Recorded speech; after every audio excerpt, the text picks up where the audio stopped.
Well, after a gorgeous 4th of July weekend, the Drifters are back at the Hamlin Sports Complex for a 9-game homestand. It begins tonight in Game 1 of a 3-game series with the Yakima Valley Pippins. Hello, everybody. Welcome inside once again to the Hamlin. We'll go on. Knight Jarecki going to have the call for you in just over 15 minutes, but want to get you ready for this matchup. Drifters taking on the Pippins. First time this season as Springfield coming in 12-18 on the 2025 season after getting swept by Cowlitz earlier this weekend, and that's after coming off a sweep to Ridgefield last weekend where we ended things off with the fireworks show. Such a great environment, and it should be a good game tonight. Meanwhile, the Pippins struggling a little bit this season, only 7 wins and 23 losses overall coming in. They finished dead last in the first half standings. Meanwhile, Springfield was a little bit ahead of them, finishing with 12 wins, but still not exactly where you want to be if you are Yakima Valley. And it could be something that Springfield takes advantage of. This is a Yakima Valley team that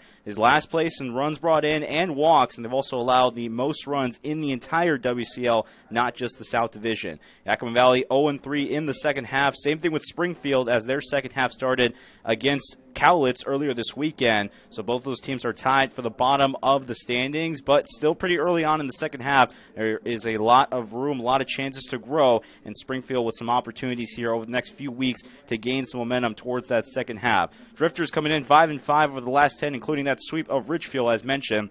He had just 5 hits in Sunday's finale against Cowlitz, and they only scored 8 runs all weekend. Compared to the week that they had last week against Ridgefield, kind of 2 different series overall. But again, Coach Jeff Lyle said it, small things. They got to improve on those.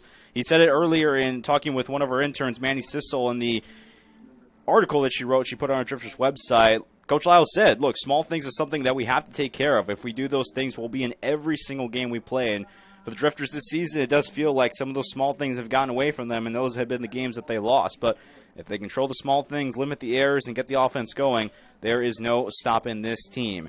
We'll get you the starting lineups in just a moment, but talking about a guy who's really taken off for the Drifters since coming onto the roster, Elliot Brown is going to be playing at shortstop today, but feels like he can play pretty much everywhere. He's got 11 hits in his first 30 at-bats so far. It's been really just a great guy overall, great attitude, but been tearing it up at the plate. Finished up. What's going on, Drifters Nation? Saul Gavon here with Elliot Brown, talking to him on the Drifters pregame show. Elliot, you've had quite a couple weeks to start with the Drifters. Just how it's been like so far. It's been super fun. All the guys are super chill. It's been a great time getting to know the coaches and won a couple ball games here at home. So you actually had quite the introduction too. We were talking about it before we got on the fireworks night a couple days ago on the 4th of July. How was that playing in front of so many fans? That was electric. That's honestly like the best summer atmosphere I've ever played in. Like crowd, pretty big crowd, but they're just super loud, super into the game, and the back and forth swings of the game. Us taking that crazy lead at them was super fun. So we always like to ask guys the first time we interview with them, what's kind of the backstory? How'd you get into the sport of baseball? Why'd you want to stick with it, and what led you to become a Drifter this summer? I think I kind of got into it. My mom's family's from Chicago, so just growing up going to Cubs games when I visit out there, it kind of made me fall in love with the game. Yeah. Going to Wrigley, and then coming to Drifter, I was lucky enough to have a connection with my hitting coach, Marcus Leiden. Knew a couple of guys here, knew Hubs and Lyle, and got me set up, and it's been great so far. You said you finished up your sophomore year at Lane Community College. How is that to play, kind of down the road and not have to go too far and play with your summer team? It's been awesome. It's kind of like coming home a little bit. We played our home games here this year, so it's been good to be back at Hamlin, get some swings back here, and it just kind of felt like home, honestly. Got the family come down a little bit? Yeah, it's been cool. Had parents come down for one of the games, and yeah, it's been sweet. Nice. So we always like to ask guys, too, I mean, obviously you've been here for a couple weeks already. You've been on a tear so far at the plate, but just some things you're looking to work on the rest of the summer.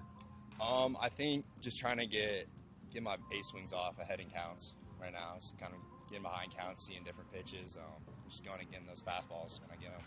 I haven't seen too many of them so far, so we'll see. And what's kind of like the experience that you've had out here playing against some guys that are not only playing, during the spring, but also guys that are in Division I level, and really some of those guys that you're going to be seeing, in the majors possibly. I mean, just what's it like going against different levels of competition? It's been awesome. I love playing against a higher competition. I think I get my best game whenever I play the best. I like playing in my competition a little bit, and it's been a great time. All right, with those guys. Appreciate the time, Elliot. Yeah, thank you.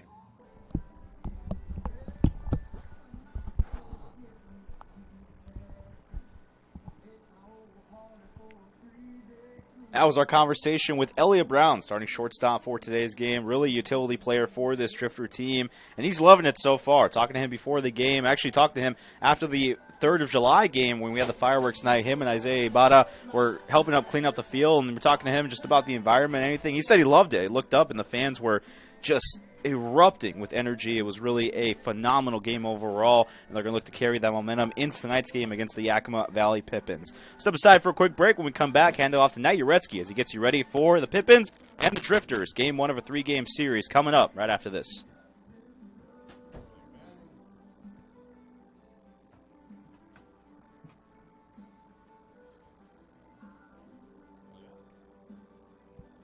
How are we doing this replay thing? It's the capture replay and then do the... Oh. Click it again, and so it's cam 1, right? Yeah. And what did we do last time? 20 seconds? I think we did 30 seconds. Okay. And then you'll just have to scroll to the point right before like the highlight starts before replay it. So if I got this, You go there, and then you click the replay one. yeah, replay. Yeah. Oh, see? And then I'll go to that. That just went But it over. plays the whole thing though. Or like, do I have to like, can they pick the spot and then? I think you just click the spot. Gotcha.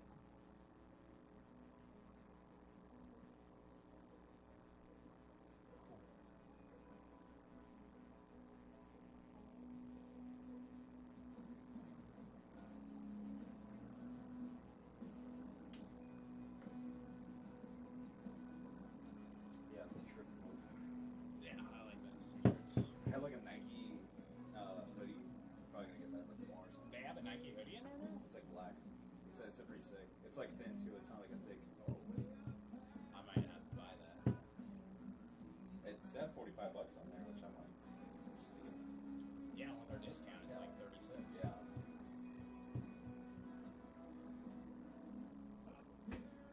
Ah, Rob! Soda Street. Launches All-Star.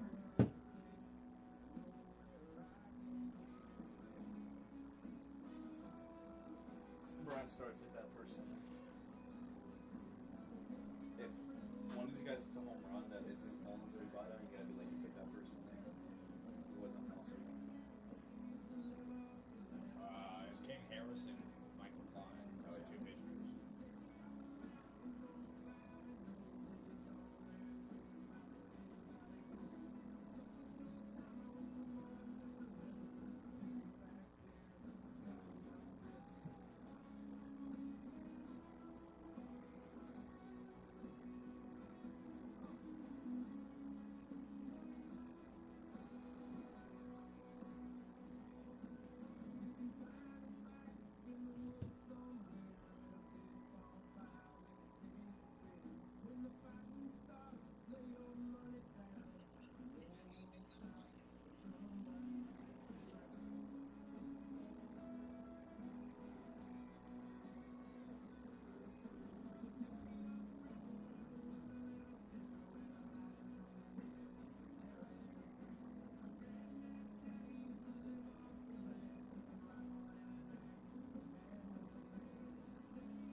Jays will be in the right side, 6-1.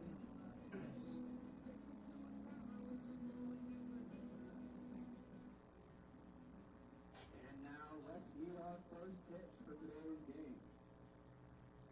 Please welcome Delia Hardwick from Campus Life.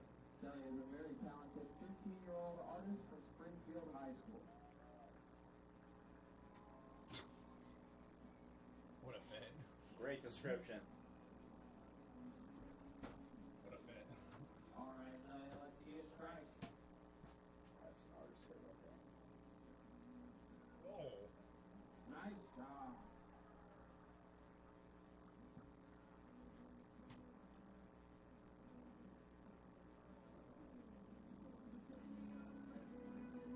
That's certainly good.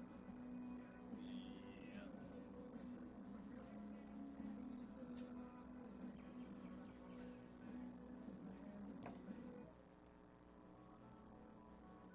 And now, please welcome the starting lineup for your 2025 Springfield Drifters. Leading off for the Drifters, the center fielder from Cal State, Los Angeles, number 27, Cesar Chavez.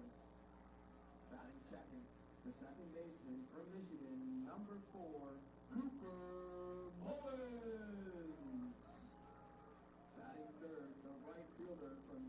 Jarecki. Number 19, Isaiah Ibarra.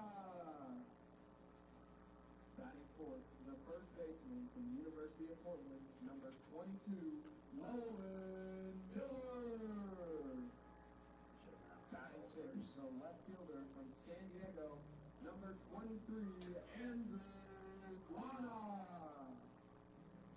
Batting sixth, the catcher from Seattle University, number 35, Preston Armstrong. Batting seventh, the designated hitter from UNLV, number 28, T.J. Lewis. Batting eighth, the shortstop from Community College, number 9, Elliot Brown. Batting ninth, the third baseman from Oregon Tech, number 13, Nick Tamino. Starting on the mound for the Drifters from Linfield University, number 47, Matthew Ashley. Managing today's game, Drifters skipper Jeff Lyle is assisted by pitching coach Dean Stiles and assistant coaches. Oh, yeah, look at this anthem Stephen singer. Middleton and athletic trainer Randy Bruce. No, yeah, next to him. Oh, the cowboy hat? Yeah. Fans, please rise and remove your caps for the singing of our national anthem, sung tonight by Becky Peters and Ben Birchfield.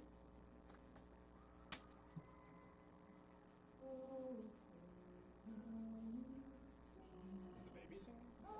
That's what I'm on. Is the baby singing? Is the baby singing?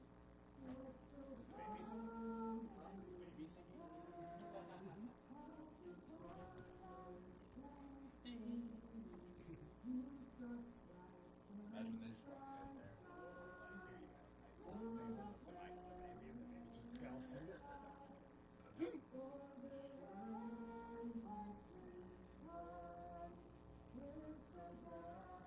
Love that the scoreboard just says pit. Should say pen. Pimp. Go, Kaylee. The Springfield Drifters versus the Pimpers. That's crazy.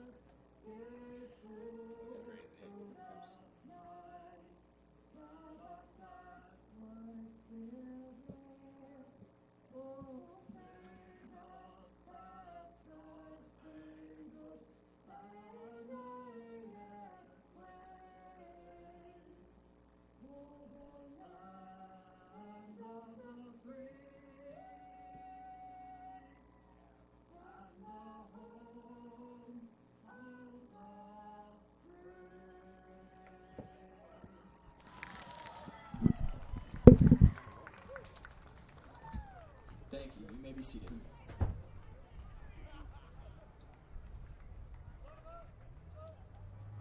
Back at home after a spectacular 3rd of July game last Thursday on the road up in Cowlitz County this past weekend, and nonetheless back here at Hamlin Sports Complex.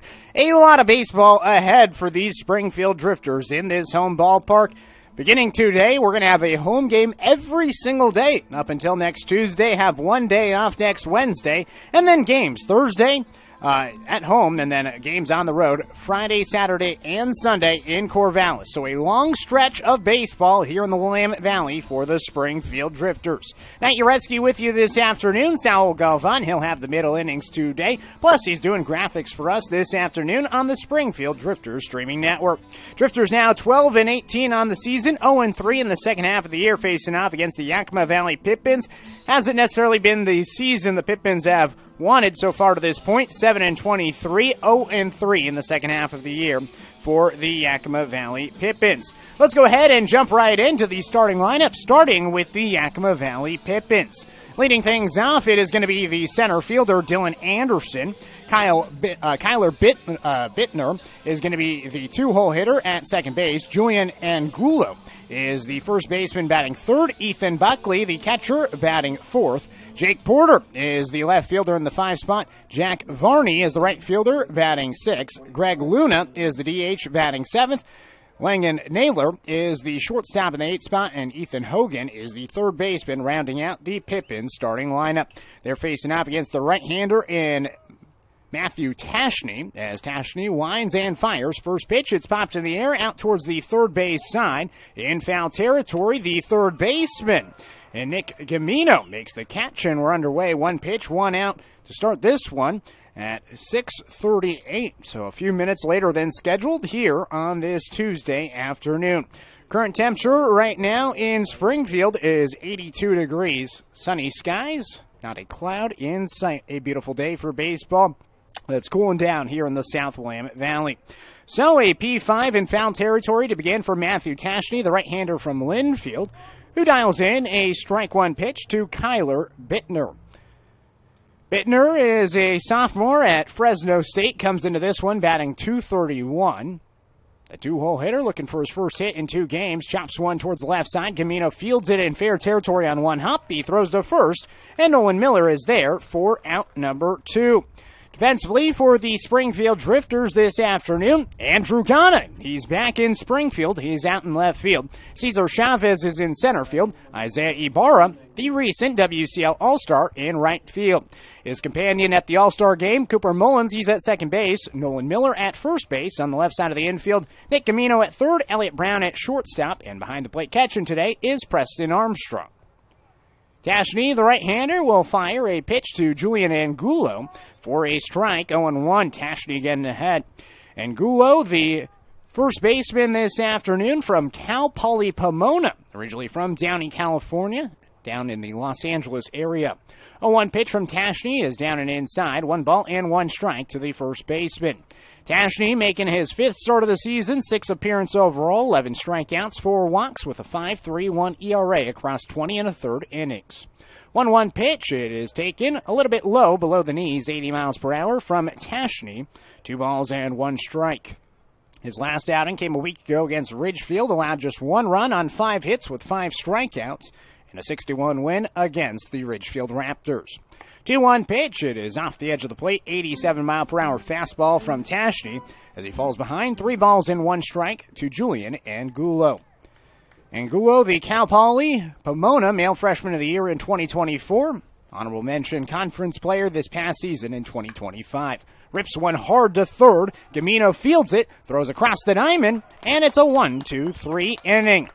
Nothing going for the Pippins offensively. We'll head to the bottom of the first. 0-0 the score here from Hamlin Sports Complex on the Drifters Streaming Network.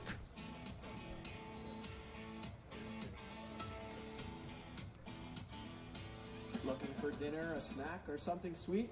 Visit our concessions located inside our ballpark down the first and third baseline. Fans, did you know that the Drifters are having 3 fireworks nights this year? In case you missed our sold-out 3rd of July fireworks night presented by Les Schwab Tires, you still have one more chance to catch the best fireworks show in town. The Drifters are hosting one last fireworks night for the 2025 season on Saturday, July 26th. Get your tickets today at driftersbaseball.com before they sell out. First pitch is scheduled for 6:35 p.m. with fireworks to follow shortly after the game. Please note that kids ages 12 and under do not receive free admission to this event.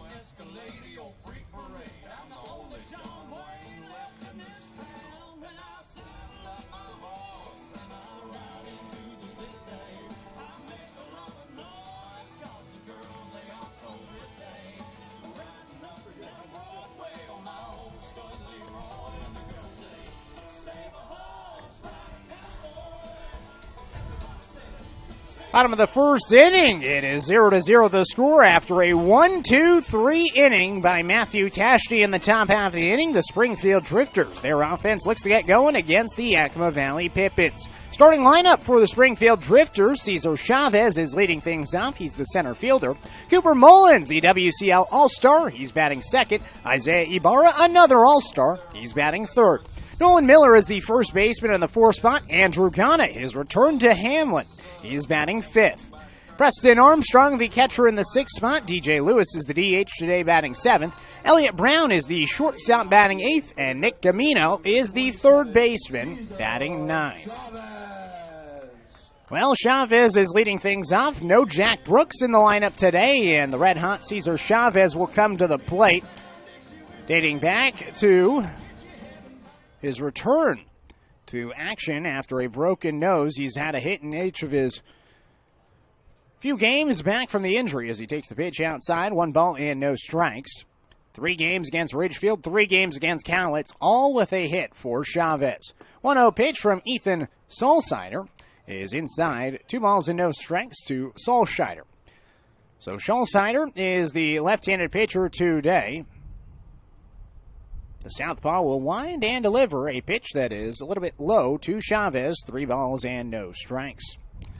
Solsider, he's from the University of Hawaii Hilo. Spent a season at Pierce College plus Olympia College before transferring there to the Islands. Comes to the plate with a strike, 3-1.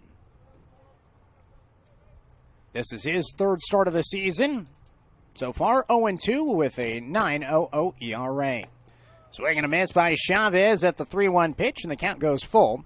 5 strikeouts, 4 walks for Solsider. 7 innings pitched with a total of 7 earned runs. 3 balls and 2 strikes. The payoff pitch. Chavez grounds it hard towards short.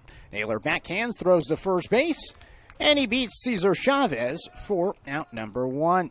Let's take a look at the defense for Yakima Valley. Out in left field, it is Jake Porter. In center field, Dylan Anderson. Out in right, Jack Varney. At third base, Ethan Hogan. Langan Naylor is the shortstop. Kyler Bittner is the second baseman. Julian Angulo, he is at first. And Ethan Buckley, the former Springfield Drifter, catching behind the plate. Cooper Mullins stands in. First pitch to Mullins is taken for a strike. 0-1. Catches the inside part of the plate on an 80-mile-per-hour pitch from Solsider. Mullins batting .321, leads the team. Swings and fouls away the 0-1 pitch, 0-2. Recently named a WCL All-Star today. This is his 3rd season in Springfield and his 1st season as a WCL All-Star. So good to see Coop getting recognition for his play this season. He's been one of the best in the West. The 0-2 is down and away. 1 ball and 2 strikes to Mullins. .321 average with 3 doubles, a triple, a home run, and 18 RBIs. Most of those categories leads the team. Not necessarily the doubles, but the average, RBIs, and I think he's actually tied for home runs as he lines a ball into the dugout of the Pippins. Seems that everybody is okay and got out of the way, although a scary sight, everybody just hitting the deck out there. So we'll do the 1 ball, 2 strike pitch one more time to Cooper Mullins. Pitch from Solsider. It's outside. Buckley couldn't get the frame. 2-2. Mullins with 34 hits this season and 106 at-bats. This is his 31st game of the season. Pretty much an everyday player for the Drifters. 2-2. Launches the ball out towards right field. Out into the alleyway. A diving play not made by Anderson. He dove for it at the last second. It's off his mitt. And Mullins is going to advance to now third base as the throw gets away into the dugout. My goodness. Should have been an easy fly out in right field. Miscommunication between Anderson and Varney. And then at the last second, Anderson kind of just dove like the Dude Perfect type of meme, where he tried to just lay out and make it a diving catch look impressive, even though the ball's landing right next to him. Either way, he dropped it as it was off of his mitt, and then the throw comes in, and it's wide. So 2 errors on the play, first an E8 and then I believe an E9 on the throw from right field as Mullins ends up at third base, 1 out. And here's Isaiah Ibarra as he takes the first pitch for a strike, 0-1. Yakima Valley, they have the most errors in the WCL, and they have the worst fielding percentage. Kind of goes hand in hand. We thought the defense has been pretty brutal for the Drifters this season. Drifters bottom 3. Yakima Valley bottom. Pitches inside. 1 ball and 1 strike to Ibarra. Drifters have a .955 fielding percentage with 47 errors. Yakima Valley, that was errors number 66 and 67 of the season. 1-1 pitch. Ibarra takes it down low. 2 balls and 1 strike. Ibarra, also a all-star for the Springfield Drifters, batting .310. That leads all WCL catchers this season with 5 doubles, a triple, 10 RBIs, and 17 walks. Leads the team in on-base percentage at .443. 2-1 pitch. Rips it towards first base off the mid of Angulo. He's trying to collect it. He finally does, and he taps on the bag to retire Ibarra. But in to score from third base is Cooper Mullins, as the Drifters take the lead 1-0 in the bottom of the first inning. Hard hit ball, 95 off the bat, going the opposite direction for Ibarra. So a good strong play by Angulo to knock it down, collect it, and get on the bag just in time to beat Ibarra for the second out. So now 2 outs, nobody on for Nolan Miller, the first baseman. Cleanup hitter today, batting .307 on the season. Takes the first pitch outside, 1 ball and no strikes to the Portland product. Miller, 31 hits, a majority of them singles, with just 5 extra base hits, all doubles. 11 RBIs this year for Nolan. 1-0 pitch, takes a breaking ball for a strike. 1-1, good movement, 10 inches of horizontal break. Not even an inch of vertical break on the sweeper by Solscheider. 1 ball and 1 strike to Nolan Miller. Here in the bottom of the first, 1-0, Springfield with the lead. Takes the pitch down and away, 2 balls and 1 strike. So the Drifters strike early. The offense helps out Matthew Tashney.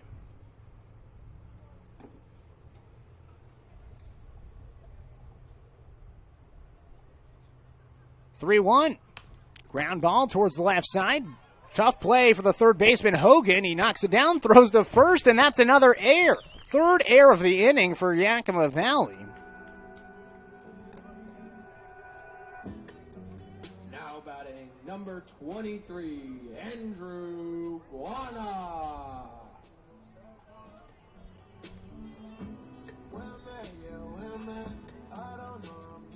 So brings up Andrew Guana. Guana stands in for his first AB since last summer, a place he called home last year, and he gets hit by a pitch in his first AB back. My goodness.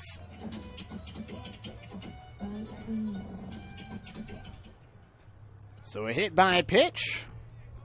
We'll put 2 on with 2 out for Springfield. Poor Guana, he was so excited to be back, get some at-bats. He just recently committed to the University of San Diego. Going to go play at Fowler Park and gets hit by a pitch in his return to Hamlin. Ethan Buckley out to talk with Ethan Solscheider. Solscheider, his nickname, Salsa. Fun nickname. Salsa out there, trying to dance his way away from this jam. A predicament he's in because of a couple of errors. Defense hasn't necessarily helped him out so far. 3 errors in the bottom of the first inning. So here is Preston Armstrong, the catcher. Pitch is inside. 1 ball and no strikes.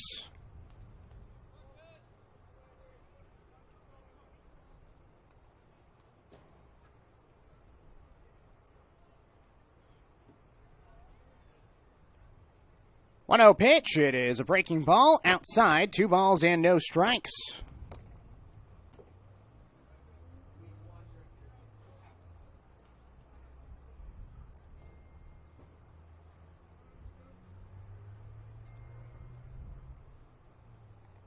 Two out to Armstrong.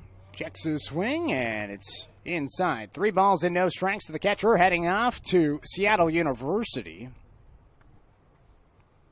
Analytically, the best defensive catcher the Drifters have had so far this season. 3-0 pitch. It is taken for a strike at the letters, 3-1. So 3 balls and 1 strike to Armstrong. Double, a home run, 6 RBIs with 11 hits this season for right-handed hitter. Shoots one to right field, and that's through for a base hit. Miller is waved the throw from right field, is up the first base line. And to score is Nolan Miller, as it's an RBI single by Preston Armstrong, and the Drifters extend the lead. It's 2-0, making them pay for the error. brings up DJ Lewis with runners on the corners as Ghana is able to advance to third base. Lewis this season batting .234 from UNLV, originally from Richmond, California. First pitch, Lewis takes a fastball inside. Might have been a changeup, 1 ball and no strikes. Either way, the pitch inside to Lewis. 1-0. He was held hitless up at Cowlitz.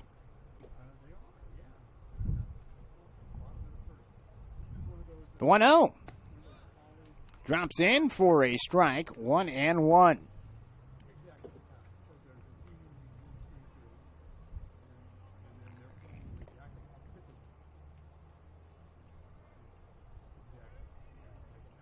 One pitch. It's a grounder towards the first base side. At second base, a glove flip not made by Bittner.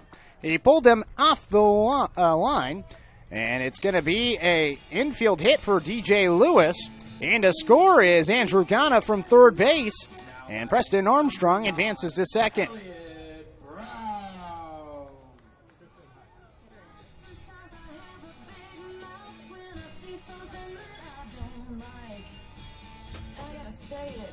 So it brings up Elliot Brown after the infield hit for DJ Lewis. Brown, the shortstop, stands in this 3-0 ball game. The chance at an RBI with Preston Armstrong at second. Brown, the pregame interviewee today, takes a first pitch strike, 0-1. So no balls and 1 strike to Brown. Batting .324 this season, just his 13th game. The 0-1. It is outside, 1 ball and 1 strike to Elliott. Young man that played some spring baseball here at Hamlin Sports Complex, Lane Community College, their field under renovation. And so they had to play here at Hamlin this season as their field had a lot of work to do. 1-1 pitch in for a strike, 1-2. And so Brown got some reps on this field in the spring and is back with the Drifters after a short stint up in Corvallis with the Knights.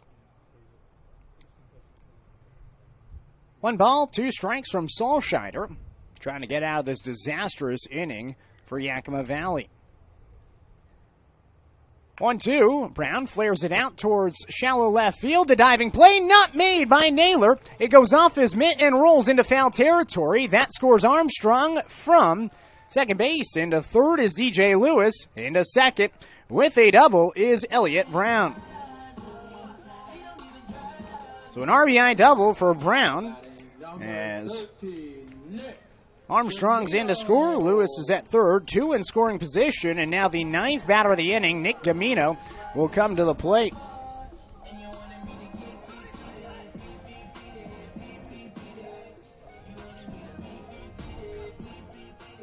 So Nick Gamino will stand in, the 9th batter of the inning. Drifters with 3 hits. They've also had a couple of runners reach on errors so far in this inning, plus a walk scattered in there. Gamino will take the first pitch up and away, 1 ball and no strikes. So Gamino, the 9-hole hitter from Corvallis, transferring to Oregon Tech after a freshman season at Cal Poly San Luis Obispo. Just 5 hits and 26 at-bats this season, but 40% of them have been doubles, as he has a big cut and a big miss to fall even 1-1. Picked up a hit with a walk in a game against Cowlitz on July 4th. 0 for 1 and a pinch hit at bat yesterday. Rather 2 days ago against Cowlitz on Sunday. 1-0 pitch. Inside, 2 balls and 1 strike from Solscheider.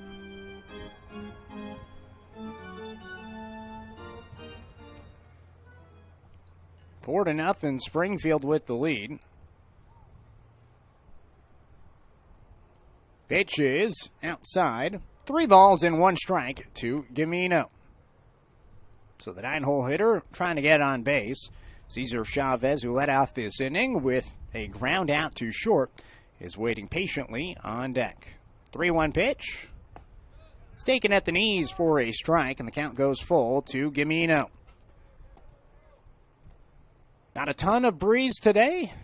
In fact, actually just a slight wind out towards right field, a rarity in a ballpark historically known for its left field win. 3-2. Camino fouls it away. Stays alive. So we'll have another payoff pitch. 8th pitch of the at-bat upcoming to the third baseman. Camino, a graduate of Crescent Valley High School up in northern Corvallis. Payoff pitch. Swing and a miss. Chased the fastball outside, and he goes down swinging for the final out. Well, 2 were left stranded after 3 hits, 3 errors in the inning. 4 runs come in for Springfield. They lead 4-0 as we head to the top of the second inning. The score, 4-0 here on the Drifters Streaming Network. 3 hits and 2 runners left on base.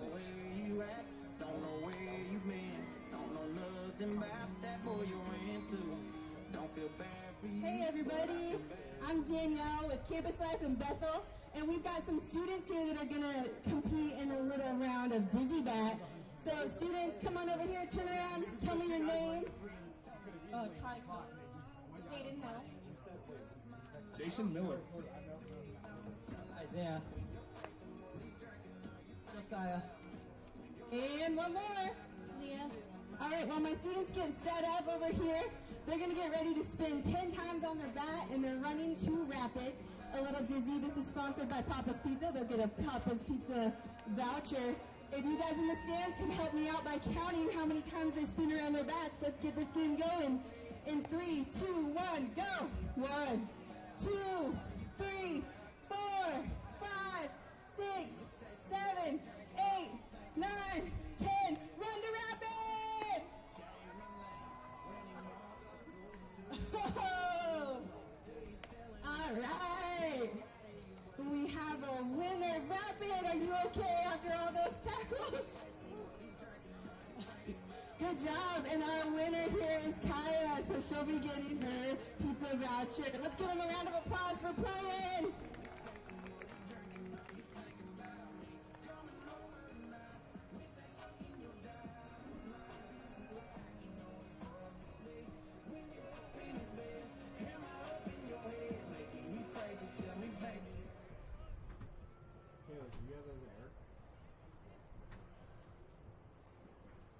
Leading off the inning for the Pippins, number 15, Ethan Buckley, your beer batter. The beer batter leading things off for the Pippins here in the top of the second inning. 4-0 Springfield with the lead. Ethan Buckley, Jake Porter, and Jack Varney due up.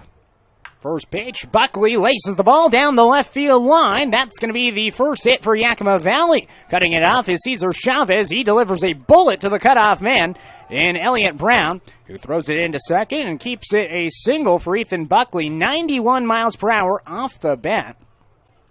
As Buckley, the beer batter, wastes no time. First pitch swinging, and his return to Hamlin Sports Complex. He has a single for the first hit for Yakima Valley. 4-0, Springfield with the lead. A lot of runs in the bottom of the first inning. Springfield 3 hits and then 3 errors defensively for Yakima Valley. So now Matthew Tashney going to have to work out of the stretch with Jake Porter standing in. The left fielder and 5-hole hitter from Santa Clara, batting just 105 this season, fouls back the first pitch, 0-1. 2 hits in 19 at-bats this season for Porter. Had a hit 2 games ago that he last played in on July 1st against Marion. Then had a hit against Walla Walla on June 22nd. No balls and 1 strike. Here's the pitch.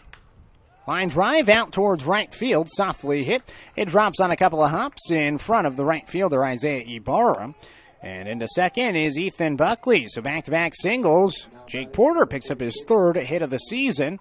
And now the Pippins are in business here on the top of the second, looking to come back after that tough first inning defensively. So Jack Varney will stand in, young man from Mercer Island, Washington, at Westcliff University down in Irvine. Joe's bunts it right back up the middle. Preston Armstrong tried to barehand it, throw to third. Now picks it up, throws to first base, and it's late. So Varney is going to end up at first base. I think that'll go down as a hit. Could it go? Yeah, we put it a hit. Almost a fielder's choice type of play. Bang, bang play after he collected it. Good bunt on the play by Varney. So Greg Luna will now come up to the plate with the bases loaded and nobody out. Could change the game with one swing of the bat. Got the Pippins right back in it. Luna, this is his first game of the season with Yakima Valley as he grounds it foul towards the third base side. 0-1, he's the DH today from Cal State San Bernardino. Started 25 games this past season for the Coyotes. 31 appearances with a .229 average. 7 doubles and 2 home runs, though, with his 19 hits. So good slugging percentage at .386 despite that .229 batting average. 0-1 pitch from Tashney. It's inside and it hits batter in Luna to score Ethan Buckley from third base. So Porter will advance to third and Varney goes to second. Station to station they go on the RBI hit by pitch by Greg Luna. What a way to start your day and season other than an RBI hit by pitch.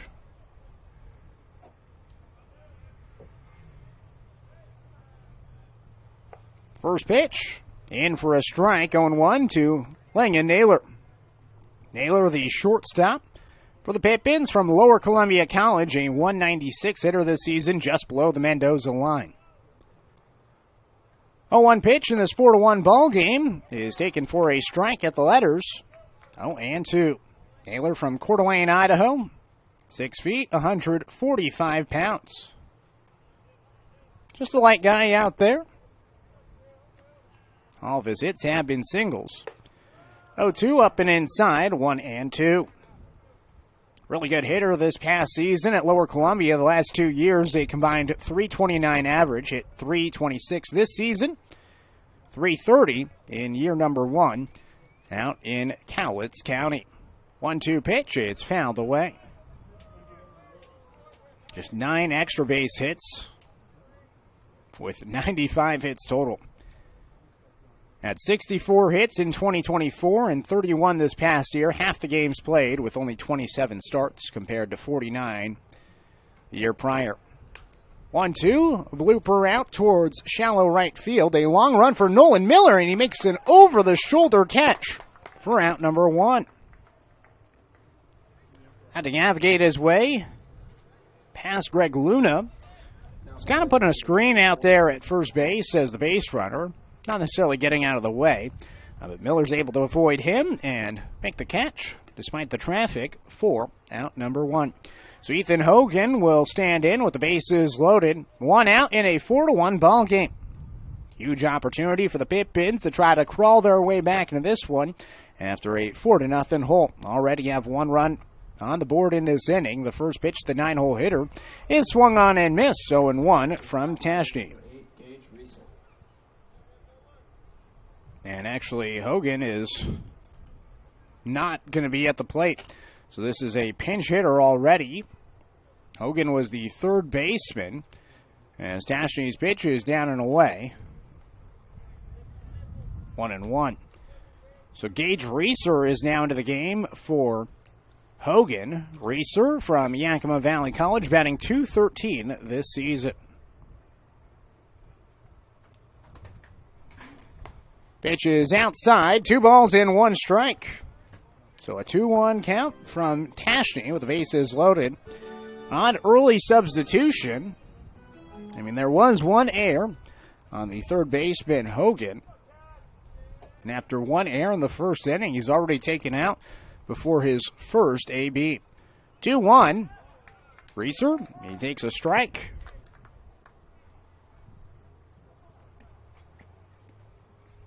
So 1 ball and 2 strikes. Tashney comes set. Here's the pitch. Launched in the air, deep in the air, out towards left center field. Into the alleyway, it's Chavez who makes the catch and throws it in. Throw goes to third, and Out there. Into third base safely is Jack Varney. Sacrifice fly as Jake Porter tags from third base and comes in to score on the fly out by Gage Reeser.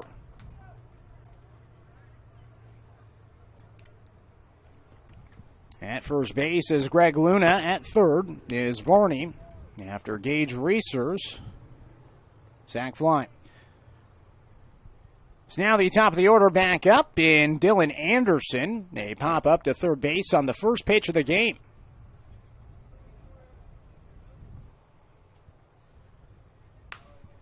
Ground ball up the middle. At second base, Mullins fields and flips it to short for the final out. Well, a total of 2 runs come in on 3 hits. 2 left stranded and no errors defensively. We now head to the bottom of the second inning. It is 4-2 the score here on the Drifters Streaming Network.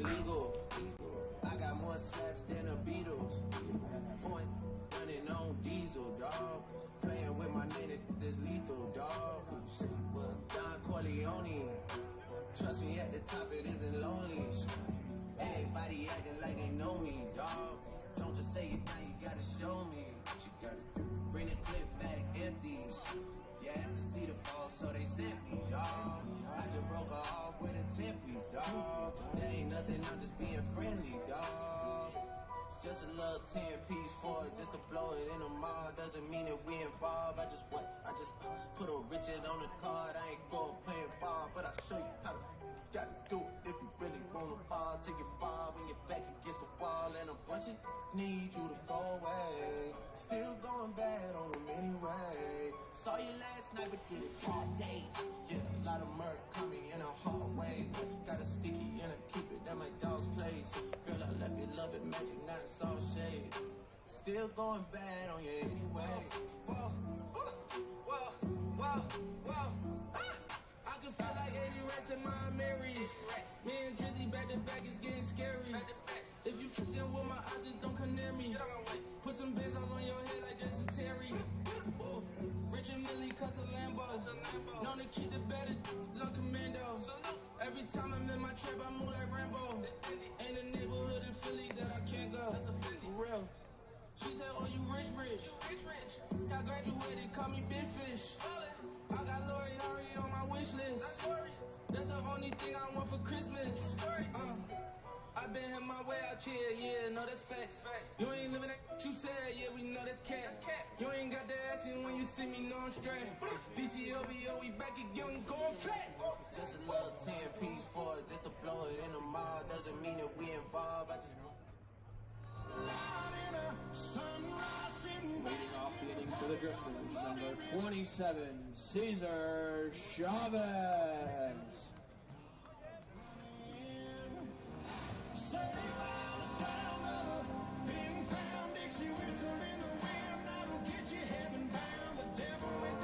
Top of the order due up for the Springfield Drifters as they lead 4-2. The Pippins getting 2 runs back in the top of the second inning. Now a new pitcher in the game for the Yakima Valley Pippins. It's the right-hander, Michael Getzinger, coming into the game for Ethan Solshiner. Solshiner, 1-inning pitch with 3 hits, 4 runs, not all of them earned, with a hit by pitch and an strikeout. So now Getzinger delivers a first pitch that's found back by Cesar Chavez, 0-1. Chavez, he grounded out to short his first time up. Getzinger from Houston, Victoria. Committed to go play at Gonzaga University. Finished up his freshman season at Palomar College. Pitch is inside.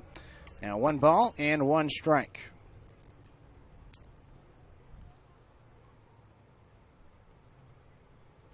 Past season, 26 innings pitched at Palomar as he misses outside. 2 balls and 1 strike. He was 1-0 with the save in those 26 innings pitched. 14 earned runs with an ERA at 4.85. 2-1 pitch. Chavez fouls it away. 2-2. Good amount of youth in the ballpark today down the first base line. Here, let's go Drifters chant getting started. 2-2 pitch. It's high. 3 balls and 2 strikes. This ballpark had 2,500 fans. A Springfield Drifters record last Thursday. 3-2 pitch. Chavez just gets a piece of it, stays alive with an 85-mile-per-hour pitch, well above the letters. First ever sellout in Hamlin Sports Complex history. And I got to tell you, it was packed. Know that just on cash alone, we did over $10,000 in sales, plus another $2,500 in tips alone. Chavez lines the ball down the right field line. That's a base hit. He takes a big lead around first base and will retreat back to the bag as the throw comes in from right field. As Drifters have a leadoff single. That the fourth hit of the game. Number 4, Cooper Mullins. Cooper Mullins will stand in. Mullins with a hit out towards right center field. And error the first time up. Couple of errors in the outfield. One to allow him to get to second and another one to allow him to get to third. Taking off on the first pitch is Chavez. The pitch is inside. Throw from Buckley to second base was a good one, but it got away from Naylor, the shortstop. He couldn't field the one hopper, but a pretty good throw from Buckley. As Chavez ends up at second base with a stolen base. That's the 6th stolen base of the season for Caesar, and just his 13th game overall with the Drifters. So Mullins an opportunity for an RBI with a runner in scoring position at second base. 1-0 pitch is inside. 2 balls and no strikes to Mullins from the University of Michigan. Originally from Eugene. Went to Marist High School. Last 2 seasons in Ann Arbor, redshirting this past year with the Wolverines.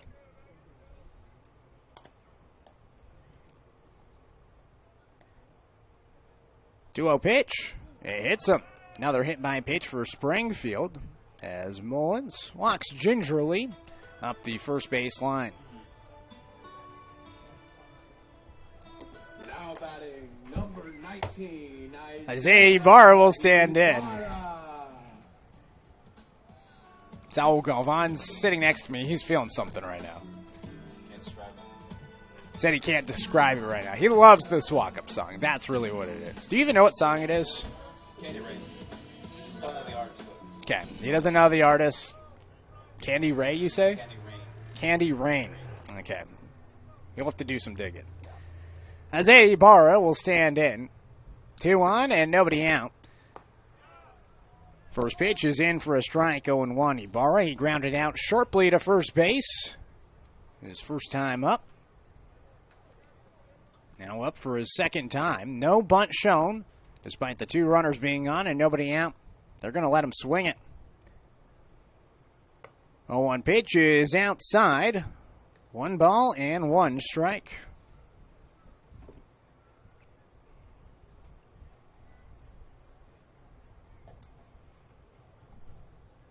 Chavez at second with Mullins at first. Getzinger looks back towards second, now comes to the plate, and Ibarra fouls it away. So Getzinger going up to Gonzaga, pitching to the former Gonzaga catcher in Ethan Buckley. Buckley, he went to Lynn Benton and then transferred to Gonzaga this past year. The catcher behind the plate, the first ever South African to play Division I college baseball in the United States, a long ways away from home. 1-2 pitch, outside, 2-2. Buckley is back here at Hamlin, saw Andrew Ghana talking to him with Cooper Mullins, Nolan Miller also sharing some laughs. Kyle Whitty, our former assistant GM, now just a guy at the ballpark, helping us out. He also was out there for that conversation. Guy that certainly left an impact. Breaking ball for the 2-2 pitch. The pitch is taken for called strike 3. It's a double steal, and both runners get to their respective bags. Chavez steals third, Mullins steals second, and Ibarra content to take the breaking ball for strike 3. 22, Nolan Miller. First strikeout for Getzinger. Brings up Nolan Miller. Reached on an error his first time up.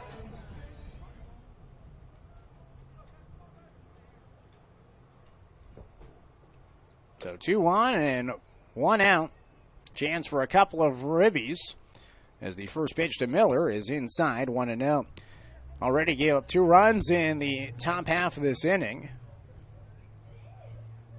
Get those 2 runs back here in the bottom of the second.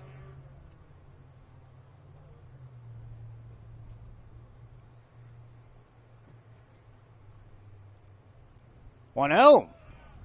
Miller takes it for a strike, 1-1. So Miller looking for his first hit. Chance at some RBIs here. Has 11 on the season. Really good second year in Springfield for Miller. He's really developed as a prospect. 1-1 pitch is grounded up the middle. That'll score Chavez. Being waved is Mullins. The throw from center field is not in time. Miller advances to second base on the throw. It's a 2 RBI single, and it is 6-2, Springfield with the lead. Now batting number 23, Andrew. So it brings up Andrew Ghana with a runner in scoring position in Nolan Miller. So the Drifters get the 2 runs back here in the bottom of the second. A long first 2 innings here in Springfield. Already over 40 minutes into this ball game. We're not even through 2. First pitch to Andrew Ghana. Swings and lines the ball out towards left field. It's a base hit. Being waved is Miller. The throw comes home. It's cut off. The throw goes to second. Ghana's in there safely. It's an RBI single. And the Drifters extend the lead 7-2. Now batting number 35, Preston Armstrong. Just 82 off the bat. It was a good rip by Ghana. And now Preston Armstrong will come to the plate. It's a Yakima Valley team that, as a pitching staff, they have a combined 7.21 ERA. Last in the league. And the Drifters have 7 runs, and we're not even through 2 innings. A chance for more with just 1 out, and Ghana at second base. The first pitch in for a strike to Preston Armstrong. 0-1. So certainly a tough start if you are a Pippins fan. Still a lot of baseball to be played.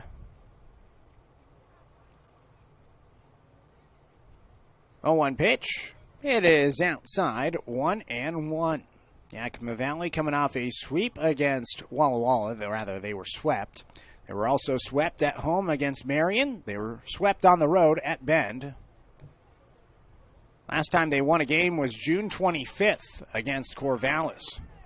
Pitch is down and away. Ghana trying to steal third base, and he gets there safely. The throw late from Buckley.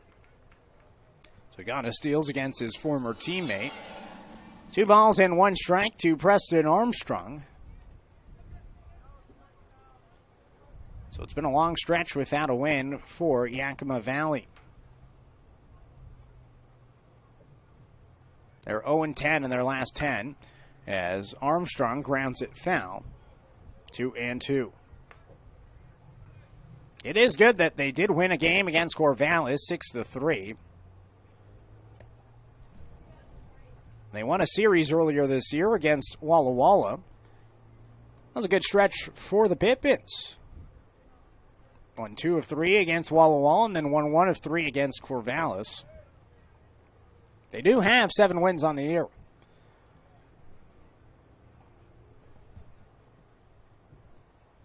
Two balls and 2 strikes. The pitch is inside to Armstrong. Count goes full. The catcher from Arizona heading off to Seattle University. Ghana at third base with 1 out in the bottom of the second inning. Drifters leading by 5. Payoff pitch. Swing and a miss. A strikeout for Getzinger. That's his second strikeout, and it's the off speed once again. 2 outs, a runner at third base for DJ Lewis. Lewis, an RBI single, his first time up. I know my purpose. European car came with curtains. I have a dot on by the baby birthday. So Lewis in the box, working out of the windup is Getzinger. His first pitch is shot towards first base, and it goes just foul. Out of the reach for Angulo, the first baseman, and just a little bit to the right of the chunk. So 0-1 to DJ Lewis.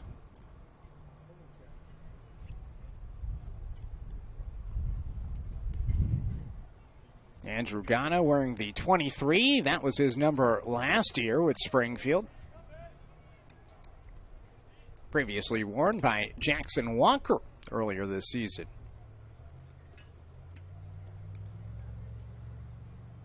No balls, one strike. Here's the pitch. It is inside to Lewis. 1-1. So DJ looking for his second hit. And a chance at a second RBI as well, with Ghana still at third base. 1-1 pitch. Lewis takes it for a strike. Nice breaking ball that dropped in right at the low inside corner. A tough pitch for a right-handed hitter to hit against the righty and Getzinger. Here's the 1-2 offering. Looked at for called. Strike 3.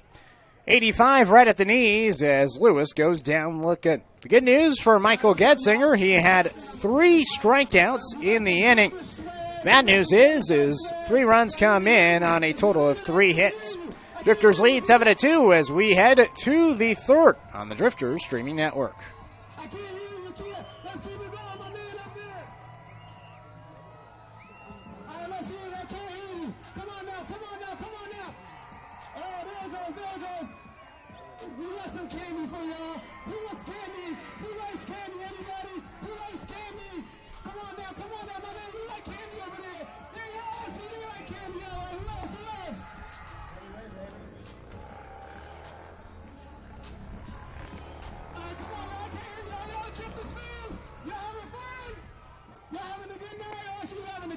She's having a good night. Anybody else?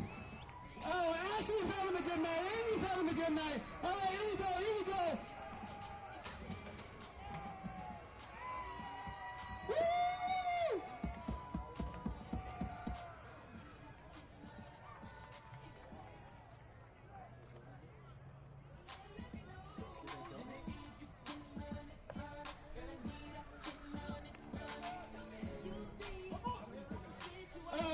The music's still going. We still going. Let's hear it. We still going. Come on now.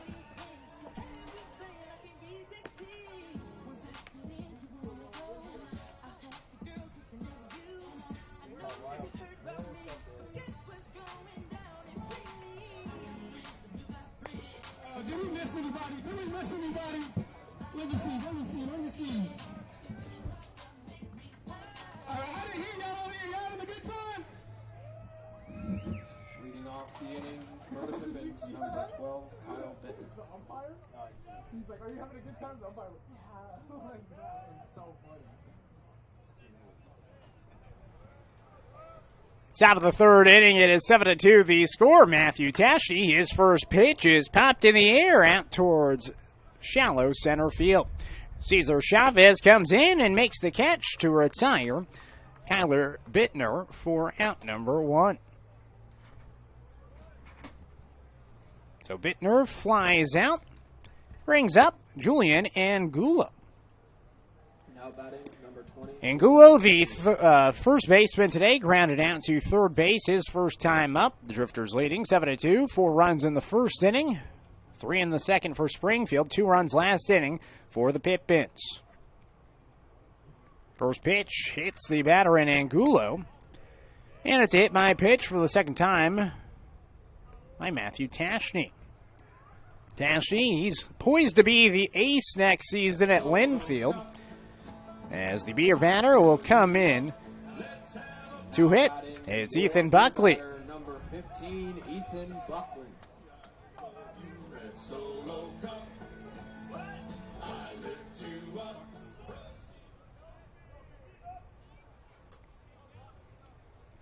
So Buckley stands in, a single his first time up. Takes the first pitch down and away, gets past the catcher Armstrong, and taking second base is Angulo. So a wild pitch puts a runner in scoring position for the Pippins, and Ethan Buckley, the Beer batter, has had 1 ball and no strikes. Buckley back with the Drifters. Rather, not back with the Drifters, back playing against the Drifters here at this ballpark. And a great young dude, the first ever South African to play collegiate baseball at the Division I level. 1-0 pitch is in for a strike, 1-1. Transferred to Gonzaga this past season, now in the transfer portal. So he's looking for his next destination. Guy that won the NWAC championship at Lynn Benton this past year. 1-1 pitch. He rockets the ball deep in the air out towards left field. Ghana towards the track, leaps up, makes the catch against the wall. What a play by Andrew Ghana. Welcome back, buddy. My goodness.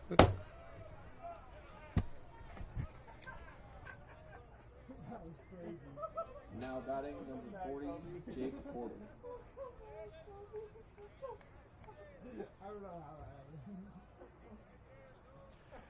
Two outs, a runner at second base.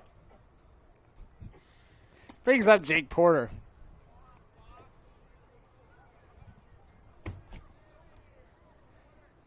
Incredible play out and left by Andrew Ghana as the first pitch is outside. 1 ball and no strikes to Jake Porter. Single, first time up for Porter. Long run for Ghana out in left field, and man, he's made the defense look really flashy so far. 1-0 is fouled away, 1-1. Buckley gave it a good ride, and his buddy out in left field, Andrew Ghana, is the one that robs him of a hit. So 1 ball and 1 strike to Porter.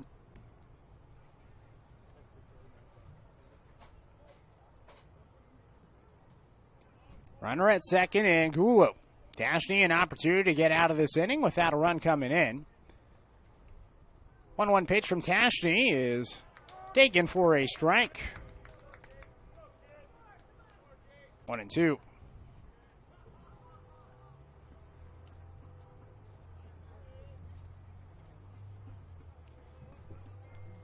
So 1 ball and 2 strikes.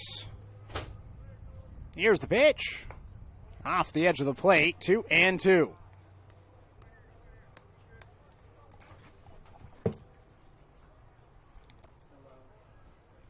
So Drifters leading 7-2. Still just 2 hits for the Pippins. 2-2 pitch. Swing and a miss.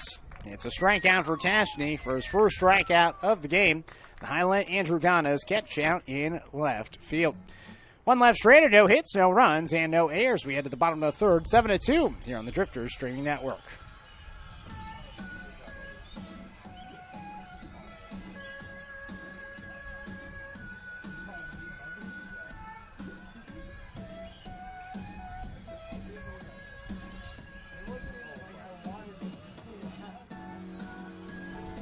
Top of the third for the Pippins.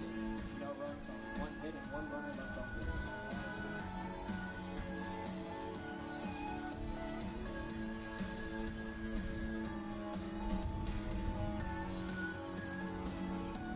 Fans, please be aware that baseballs can fly into our stands and concourse at any time. We ask you to exercise caution against being hit by batted or thrown balls. Parents, please safeguard the welfare of young children accompanying you to the game. Tonight, the Drifters would love to give a shout out to our party deck guests from Nations Mini Mixing and Jones and Roth. We hope you enjoy the game and thank you for your support of Drifters baseball.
Harrison Hofarth.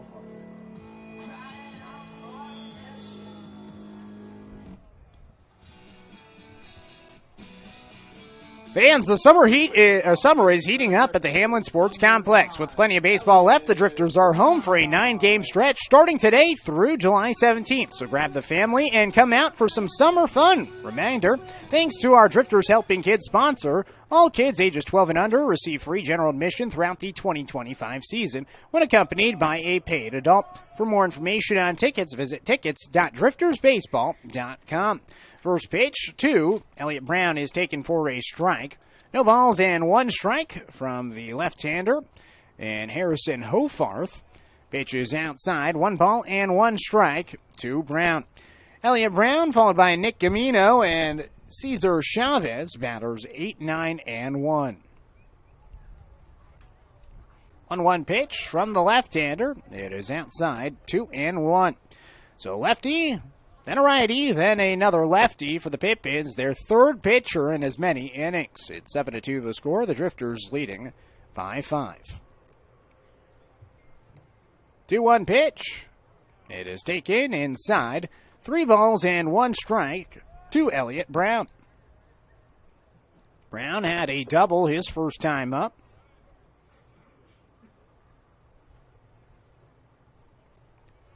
3-1. Pitches outside. And Brown has worked a walk. Now batting number 13, Nick Jamino.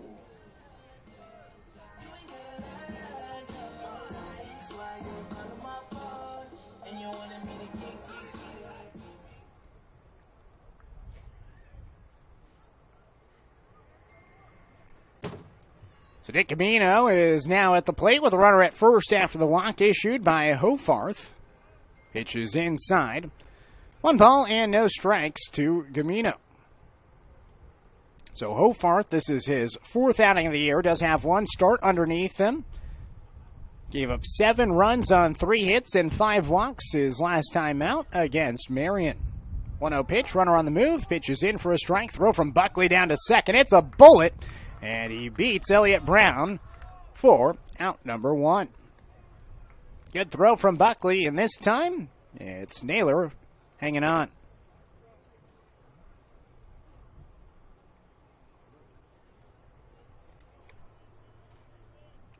One ball and 1 strike to Gamino. A strikeout swinging his first time up. Grounds the ball sharply towards third, and Matt Hubbs over at third base said, "Olay!" Just goes right past him. Not the full effort. I'm sure if he was talking to one of his players, he'd want them to get into that triangle stance, get his body in front of it. Instead, just olé.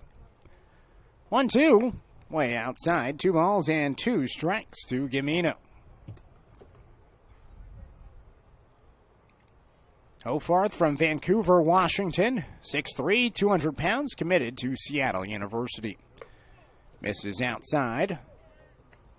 Count goes full. So 3 balls and 2 strikes. The payoff pitch, here it is. Popped out of play. Camino stays alive. Chased the pitch that was well outside. His first time up. That was the first and only strikeout for Ethan Solscheider. Was the starter today for the Pippins. Payoff pitch is down and inside, and it's another walk. Some back-to-back walks to begin for Harrison Hofarth, first-team All-State pitcher in the state of Washington.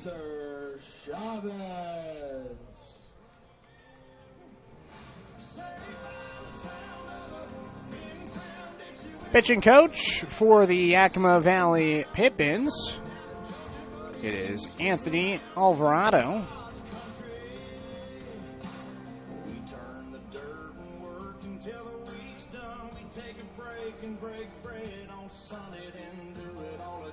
Alvarado, a former pitcher at Columbia Basin College and Bellevue University. Originally from Watapo, just south of Yakima in the Yakima Valley. So here is Cesar Chavez, ground out to shortstop, and a single so far today. First pitch, Chavez takes it near his ankle. It gets away from Buckley, and that allows Gamino to advance into scoring position at second base.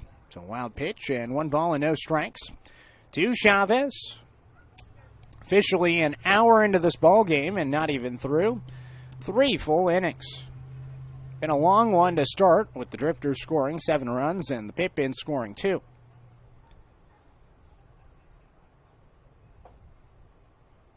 One-0. Check swing by Chavez, dribbled out towards the right side. A tough play for Bittner. He tried to barehand it and could not get it. Chavez, with his speed, ends up at first base with a infield single. Camino advances to third. Runners on the corners, and 1 out here in the bottom of the third. Brings up Cooper Mullins. Was given word that if we changed his play in the first inning, hit out towards right center field that went off the center fielder's glove, was a last-minute dive attempt by the center fielder. We credit it as an error. We were told that if we switch it to a double, he'll start doing TikToks. We'll see if that's the case.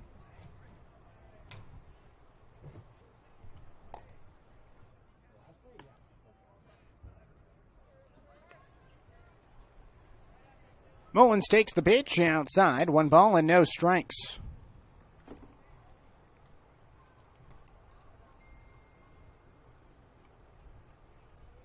Throw back towards first base, and Chavez is back there safely.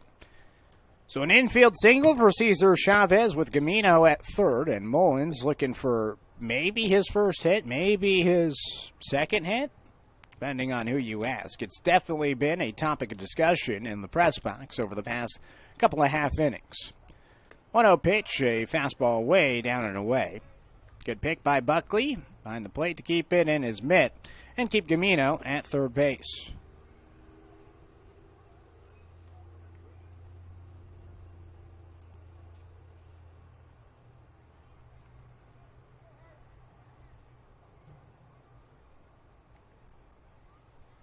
Two-0 pitch, runner on the move from first base. Throw goes down towards second by Buckley, and into second safely is Chavez. Another stolen base for Cesar.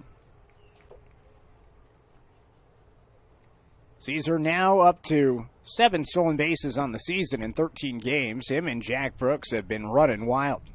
Chavez did have just 4 stolen bases at Cal State Los Angeles in the spring.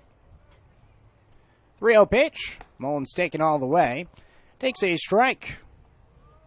3-1. Mullins with 2 runs scored, a hit by a pitch.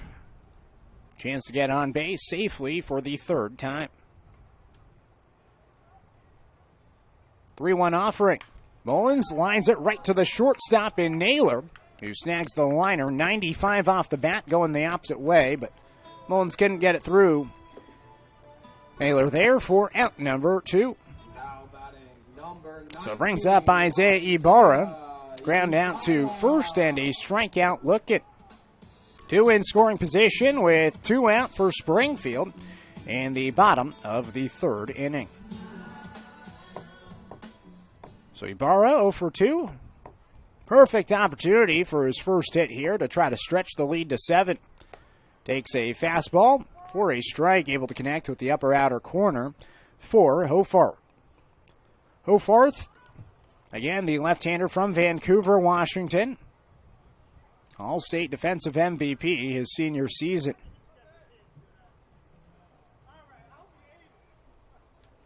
The 0-1. Ground ball towards the right side at second. Bittner fields and goes to first base. So 1 hit in the inning, 2 left stranded, no errors defensively, as we'll head to the 4th inning. It is 7-2, Springfield with the lead. On the other half this inning, Saul Galvan will have innings 4, 5, and 6 here on the Springfield Drifters streaming network.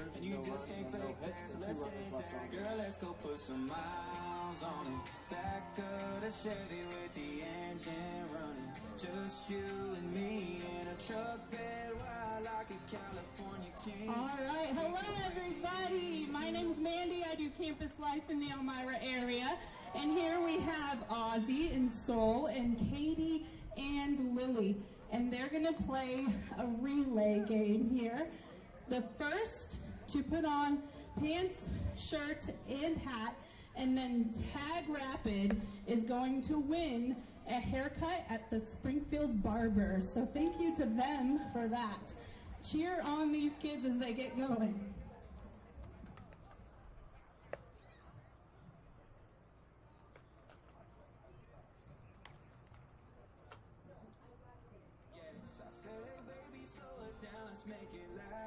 Right, 3, 2, 1, go!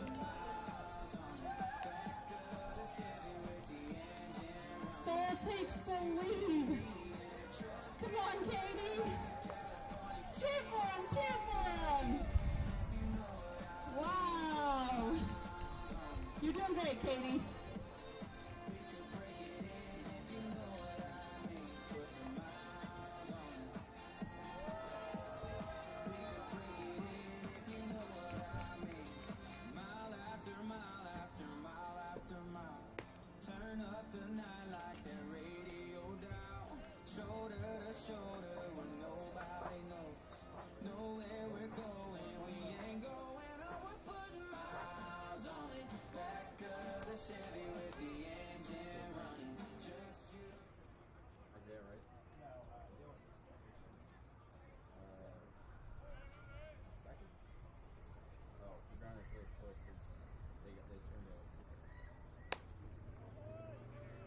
Leading off for the Pippins, number 46, Jack Barney. Top of the third innings, Owen Galvan taking over for Knight Jarecki for innings 4, 5, and 6. Matthew Tashney still out on the bump. We're going to go another inning strong. Next pitch is up and outside to Jake Varney, who leads off for the Pippins, followed by Greg Luna and Lagan Naylor. The bottom of the order here for Yakima Valley. 2 balls and no strikes as Tashney deals. Fires one right down Broadway at 84 miles an hour for a strike. 7-2 the score. Drifters' offense has been hot to say the least. Also been pretty sharp on defense and on the mound. 2-1 is up and outside again. 3-1 to Varney. Had a bunt single in the second inning. And so far, the Pippins, just 3 hits they've been able to get against Matthew Tashney. Tashney's really had some good command out there on the mound. 3-1 is away again. It's a leadoff walk for Jake Varney, the right fielder, and a leadoff runner for the Pippins. I'll bring up Greg Luna, the designated hitter. Last time Tashney pitched here at the Hamlin Now batting, number 10, was last weekend. He also threw 4 innings long, 5 hits, and 1 earned run with 5 strikeouts. He's had some success over the last couple starts here at the Hamlin. See if he can finish off this 4th inning, maybe even go the 5th inning too. Drifters have a lot of games to play over the next about week and a half as the first pitch is popped up behind the plate. Armstrong taking his mask off. Does he have enough room? He does not. It hits the netting, and it will be a foul ball off the bat of Greg Luna. Varney, the runner over at first base. Nobody out here in the top of the 4th inning. Drifters leading 7-2. It's been a long game so far. As Knight was mentioning in the previous inning, game started at 6:30. It's already 7:47, and we're only in the top of the 4th. No balls in the strike to the DH and Greg Luna. Here's the pitch. Above the knees for a strike. Quick 0-2 count from Tashney.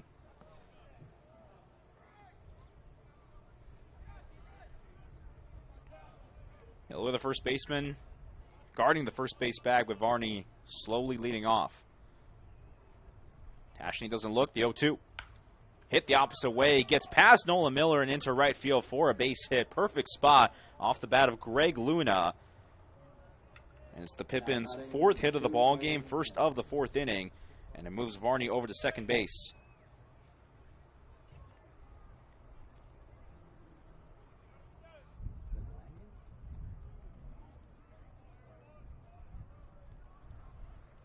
Langan Naylor, the shortstop, will step in with runners on first and second. Nobody out here in the top of the 4th inning.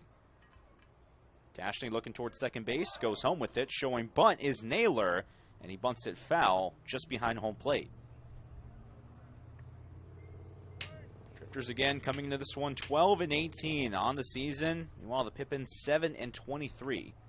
And both these teams 0-3 in the first 3 games of the second half of the season.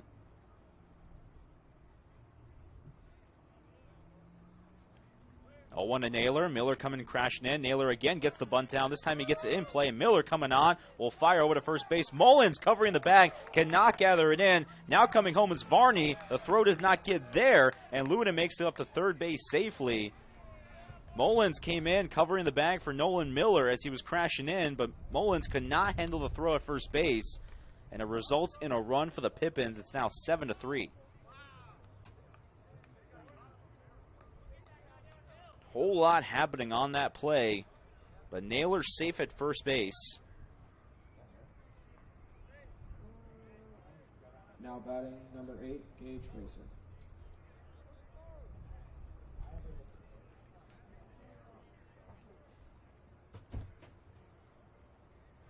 We have it down as a hit and then an error over at the first base bag by Mullins. A lot of those plays we've seen today. It's been kind of a funky ball game, to say the least. Gage Reeser, the third baseman, steps in. Runners on the corner, still nobody out. First pitch to him, and it's inside, and it hits him. It's the third Pippin to get hit by a pitch today, and it will load the bases as Tashney struggled to begin this top of the 4th inning. Gave up a walk, a single, then another single that brought in a run, and now a hit by pitch.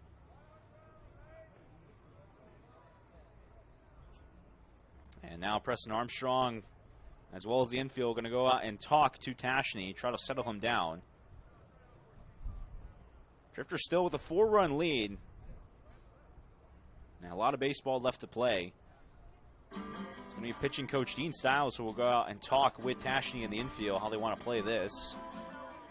A 4-run lead's got to give you a lot of confidence if you are in Tashney, but you don't want to give it away. Drifters doing good on offense so far. In Yakima Valley, really no response outside of a few errors that have been on the Drifters. Some mistakes that they've taken advantage of.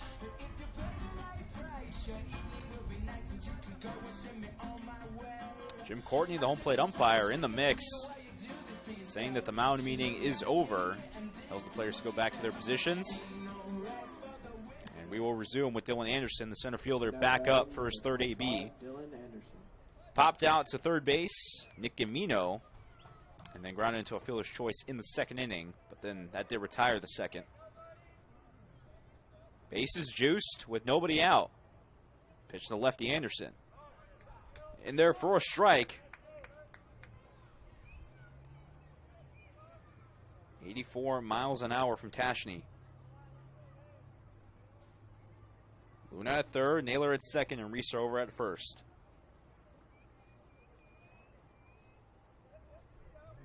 Tashney taking a long time, and now he'll step off. There was a pitch clock. He might have been down to the last second or two. Took a long stare over at third base before he stepped off. Resets. And now throw back to second base, and the throw almost gets past the shortstop, Elliot Brown, but had to go full extension to keep it going from center field. Great heads-up play there made by Brown. I think Tashney thought that he was covering. The throw maybe got away from Matthew. Ball and a strike. 1-1. Swing and a miss from Anderson. Good chase on the inside off-speed from Tashney. Counts now 1-2. All bases occupied. Big out here for the Drifters. The 1-2. Below the knees for a ball. Gets away from Armstrong. Now 2-2.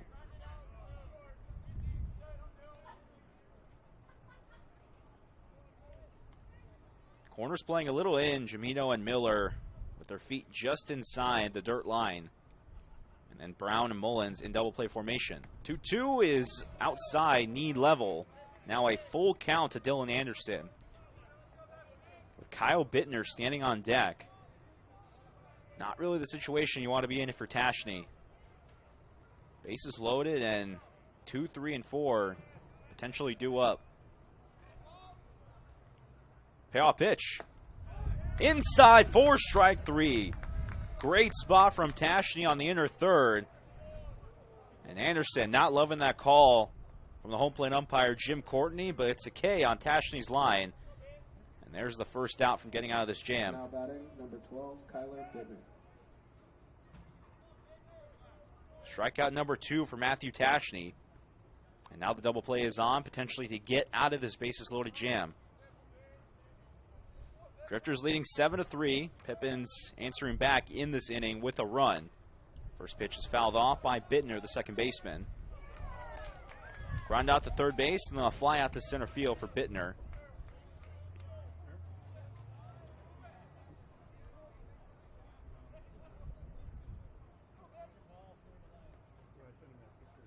Now the 0-1. Low one outside. Another off speed that got away from Tashney. Ball and a strike with 1 out in the 4th.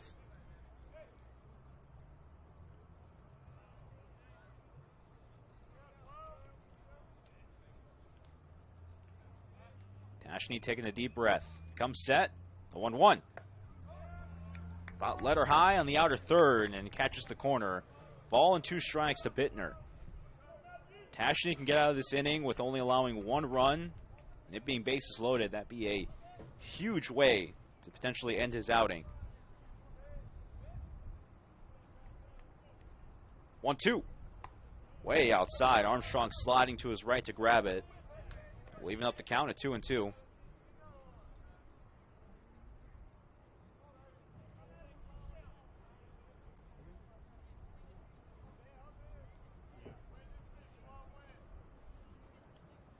Tashney from Happy Valley sends it home. This one's lined in center field, going over Cesar Chavez, making the catch on the run, but tagging up from third is Greg Luna. He will come in without a throw to the plate, and the Pippins add in another run off the sacrifice fly from Kyle Bittner. It's 7-4. Now batting, number 20, Julian Angulo. A great play nonetheless from Cesar Chavez in center field to dive for it and get back up quickly. Only the runner from third was able to advance. Naylor stays at second and Reeser over at first. Now 2 outs. The score 7-4. Drifters leading by 3. And the 3-hole hitter, Julian Angelo, steps in. First pitch to him. Off speed, perfectly located upstairs, just below the letters. No balls, no strike to Angelo. Grounded out to third base in the first inning and also hit by a pitch in the third.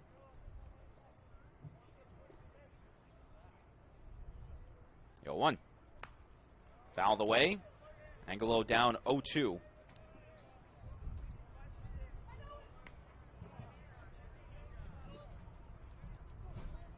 The Pippins clawing their way back in this one.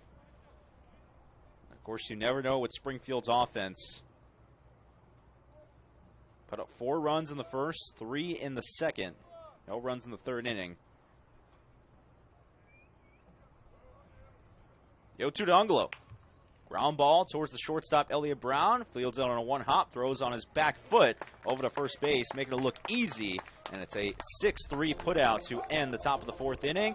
Pippins do get a couple runs in the frame, but Drifters still holding a 3-run lead as we get to the bottom of the 4th. For the Pippins, 2 runs on 2 hits and 2 runners left on base. How's it going, Drifters fans? I'm down here with my friend Justin, and one of the biggest probability questions that we've always heard is heads or tails, so we're going to take that to the extreme. I'm going to have everybody stand up. We got $5 for the winner here. Every time Justin flips the coin, everybody's going to put heads or tails. You're going to put your hand on your head if you think it's heads, and on your tail if you think it's going to be tails. We'll flip it until somebody is a winner. We ready? First is heads. If you have your hand on your tail, sit down, please. All right. Second flip.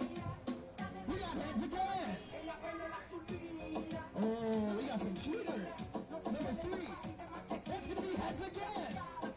Probability, folks. Probability, folks. There's tails. Anybody got tails on?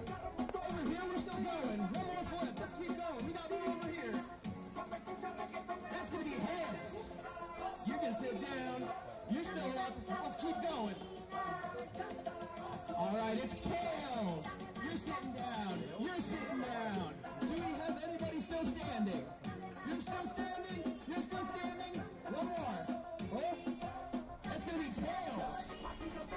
Do we got anybody standing up still? No?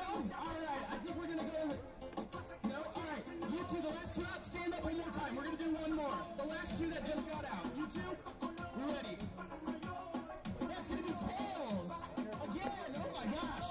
Do we keep going? You guys each got to pick one. One goes heads, one goes tails. Heads, tails. Oh, what is it? Tails wins! Come on down. Congratulations.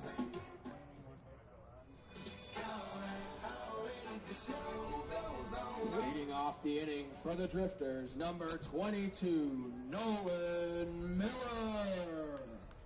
Drifters back on offense, bottom of the fourth inning, and another new pitcher for the Yakima Valley Pippins. It's Seth Mailer who comes out for the fourth inning wearing number 4.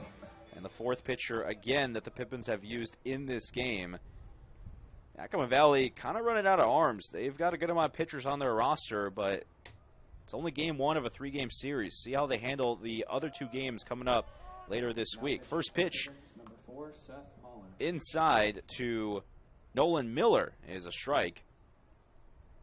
Now Mailer, a sophomore from Whitworth College, originally from Lake Stevens, Washington, delivers the 0-1. That one's lined over the dugout of the Pippins down the third base line. Miller quickly down 0-2. Reached on an error in the first inning and then an RBI, 2 RBI single in the second inning. Mailer ahead of the count. Brings the 0-2 home. Miller the opposite way towards the shortstop Naylor. He fields it, throws it over on a hop, and makes the play for the first out here in the fourth inning. So Mailer had a pretty productive season, sophomore season that is, at Whitworth College. Saw a big increase in innings from the freshman year. He had 33 during his sophomore campaign. Also had 4 times as many strikeouts as he did during his freshman year. Only had 7 in 2024, but he had 28 total this past season. He's a two-way player. Had 5 hits during his freshman year, but did not have a bat this past season. Andrew Ghana back in the batter's box. He's had an incredible debut so far with the Drifters this season. He'll watch strike 1 from Mailer. He's done it with the bat, done it with the speed, and done it with the glove, all around. You can tell he's excited to be back here at the Hamlin. 0-1. Right down Broadway at the bell to Ghana. Quickly down 0-2. Mailer doing a nice job. The first 2 batters to get ahead quickly.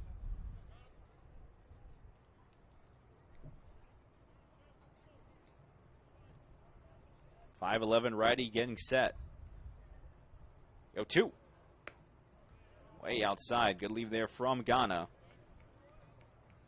Ball and 2 strikes. Drifters leading 7-4 in the bottom of the fourth inning.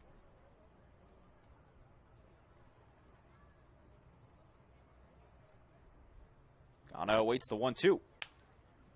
Hits this one up the middle. Slow roller past the diving second baseman in Bittner and into center field for a base knock.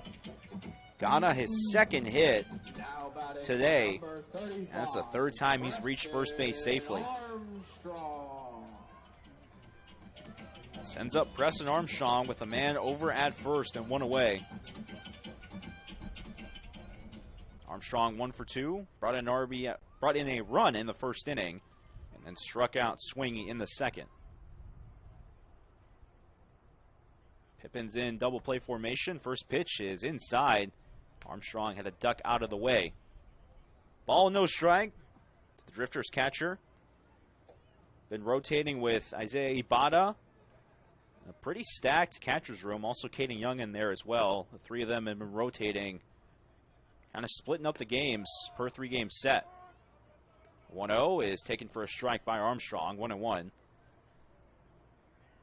And all 3 of them, a lot of potential at their colleges. Ibada going to USC. Armstrong going to be a freshman at Seattle. And, of course, Caden Young over at Fordham University. 1-1 is a high chopper back towards the pitcher, Mailer. He will field it, quickly throw it to first. As Ghana makes it up into second, it'll be a fielder's choice for Armstrong.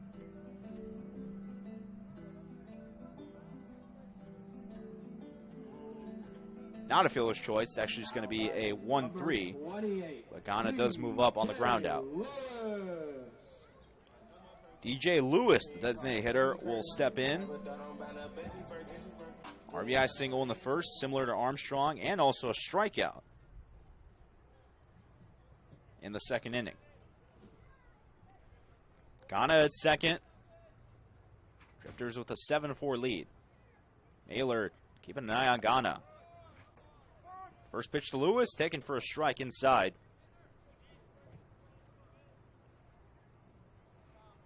And now the infield backing up for the Pippins with Kyle Bittner standing very closely at the second base bag. 0-1. Swing and a miss. Big hack from Lewis. Wanted all of it, didn't get any of it. 80 miles from Mailer.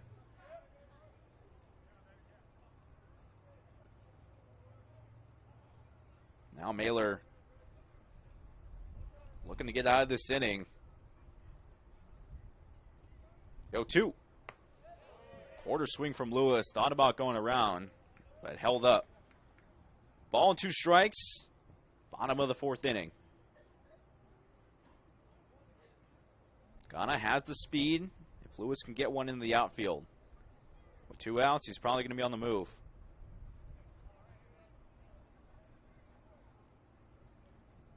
1-2. Swing and a miss. Lewis chasing in the dirt. 90 miles an hour off the arm of Seth Mailer as he comes off hyped up after a clean inning, giving up just 1 hit but no runs to the Drifters. And it's still a 7-4 game. Springfield on top. We get to the top of the 5th inning here on the Springfield Drifters Network. As we celebrate our beloved Rapid surprise 4th birthday party. Join us for a night of sweet treats, local mascots ready to party, and performances from Thurston Cheer Athletics. To see the full schedule and promo details, head to driftersbaseball.com or pick up a program at the concessions booths today. Going to the club, everything's alright. Oh, no one to answer to, no one is gonna argue. No, and since I got that hold off me, I'm living life now that I'm free. Yeah, told me get my together, now I got my together. Yeah, now I made it through the weather. Better days I can't get better. I'm so sorry that it didn't work.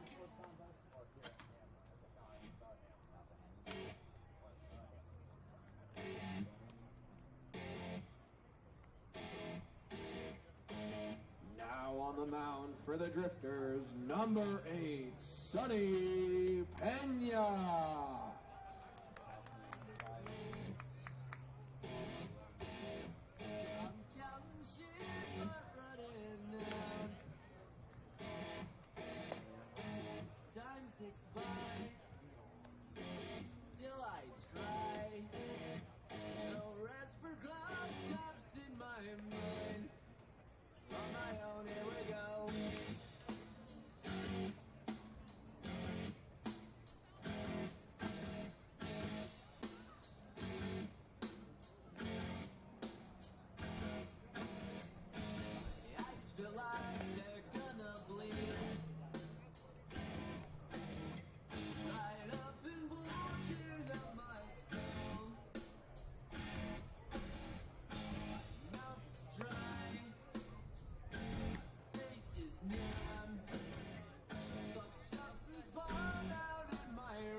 For the Pippins, Ethan Buckley leading off the top of the 5th inning for the Pippins. And a new arm out there for Springfield, Sonny Pena.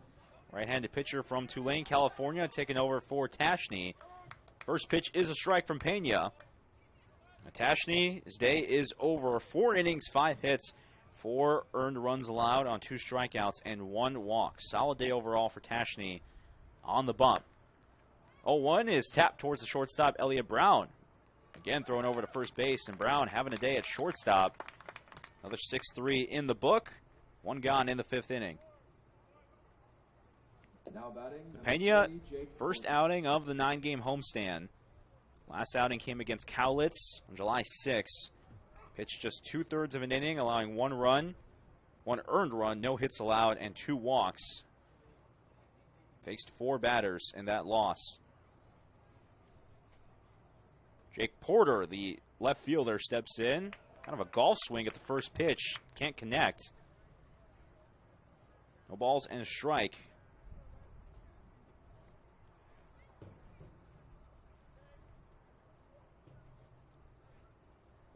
Pena into his motion. 0-1. Way outside. Patch the catcher Armstrong. Nobody on base. I'll let that one go away. 1-1. Drifters leading 7-4. Pippins have slowly clawed their way back into this one. Last couple runs came in the prior inning in the 4th when they scored 2 off of Tashney.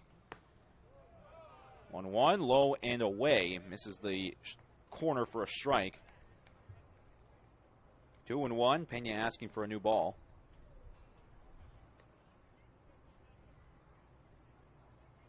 It's now up to the bullpen to preserve this game.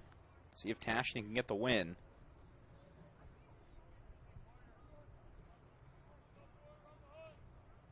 Porter 1 for 2, single in the 2nd, strikeout in the 3rd. 2-1 is fouled away. Count evens at 2-2.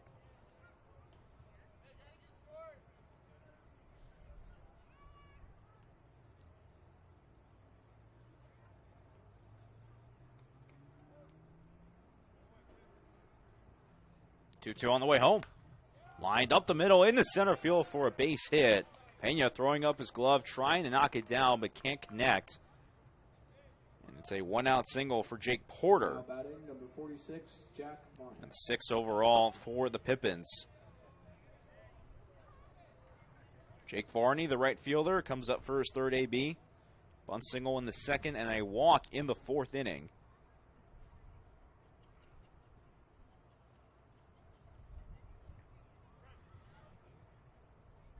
Pitch on the way to Varney. In the dirt. Ball and no strike to the right fielder.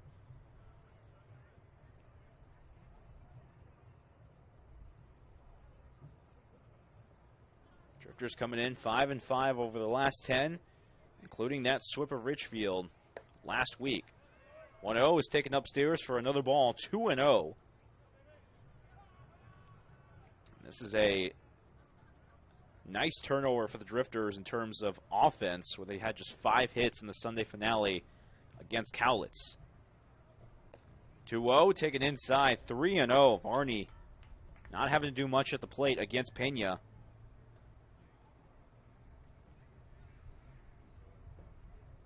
Porter leading off of first base.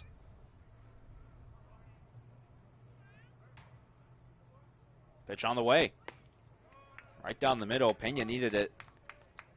Perfect spot. 89 miles an hour at the knees. Pena's got some velocity. Definitely one of the harder throwing pitchers on this Drifter team. Up there with Michael Klein. Usually at 90s. He throws over to first, keeping an eye on Porter. That's really something special to have if you're a right-handed pitcher. Be close to 90 miles an hour. Got a good chance to have some success at the higher level. 3-1. This one sky to right field. Ibarra was backing up. Now he's coming in. Will slide, and he gets past his glove. Chavez backing up. He will field it, throw it in quickly. Porter had no idea if Ibarra caught that or not, but by the time it hit the ground, took off for second base. Varney safely at first. But a bit of a misread from Ibarra out there in right field. Doesn't usually see right field too much, either behind the plate or in the DH slot. And on that time, just got a bad read.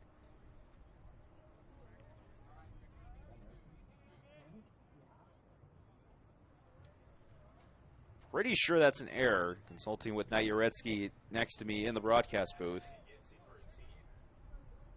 We'll call it an error for now. Either way, runners on first and second. As Greg Luna, the DH, takes the first pitch outside, 1-0. That would be the second error on the Drifters. That goes down as an E9. 1-0. Again in the dirt. Armstrong picks up quickly. A lot of close plays today that really could be 50-50 in terms of an error or a hit. It's probably a good thing when instant replay would be in effect. 2-0. Luna takes ball 3. The pitch just below the bottom of the zone.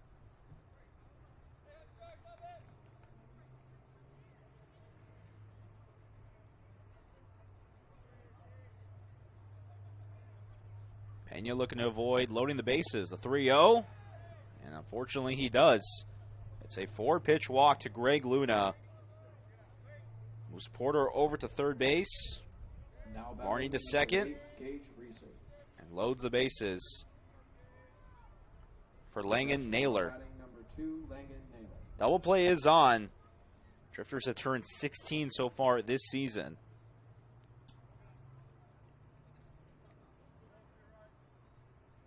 With the same formation as they had last inning when the bases were loaded. The corner's playing in. First pitch is up and inside to Naylor. Did have a single in the fourth, one of 2 base hits that the Pippins had against Tashney.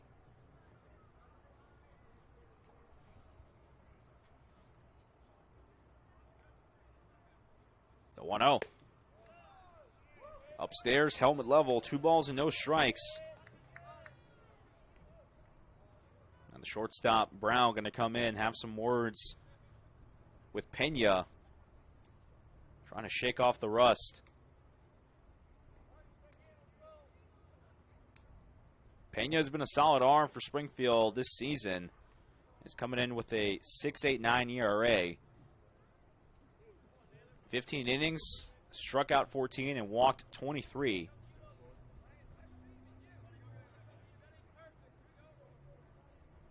Could be a big arm this season at Fresno City College. 2-0. Strike after the talk with Brown. 2-1 to Naylor.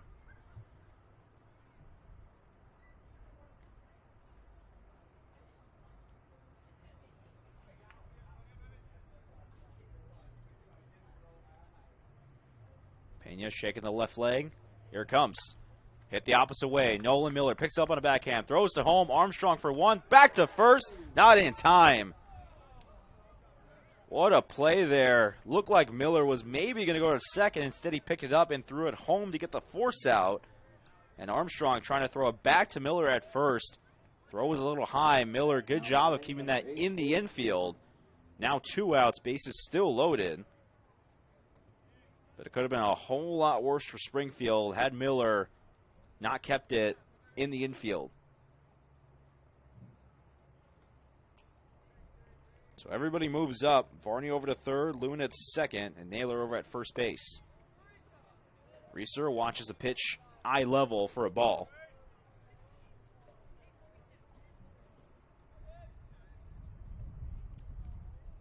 It'll be a fielder's choice that Naylor gets credited with. 1-0. Foul away. Ball and a strike. Drifters leading 7-4. Game 1 of a 3-game series with the Pippins. Also first of a 9-game homestand.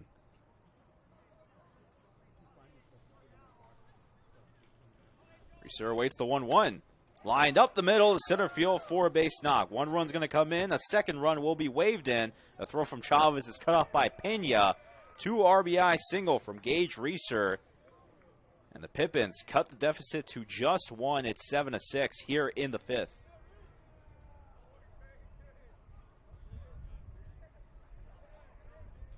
Now batting number 25, Dylan Anderson. And Jeff Lyle out from the dugout. Going to take the ball from Sonny Pena. Pena had some momentum to start the inning, but the Pippins just kept adding on runners on the base path. A solid base hit from Gage Reeser.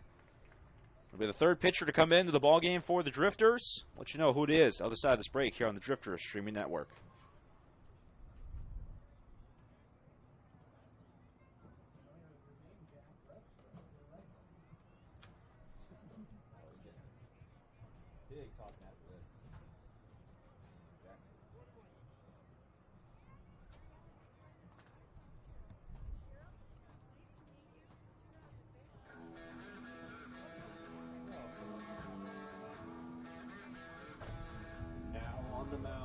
Drifters, number 41, Jack Clee.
Jack Lee on the bump for the Drifters with 2 outs and runners at first and second. Sonny Pena cannot make it out of the 5th inning. And Clee trying to clean things up on the Springfield defense side. Still leading by 1, 7-6. Dylan Anderson up for his 4th at-bat. Watches first pitch high for a ball.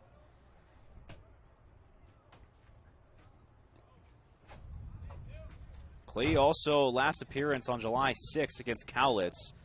When an inning, no runs, no hits allowed, as he will throw back to second base, and the ball gets into center field. Chavez was in good position, able to prevent it from getting further. And staying at second is Naylor. That could have been a lot worse for the Drifters.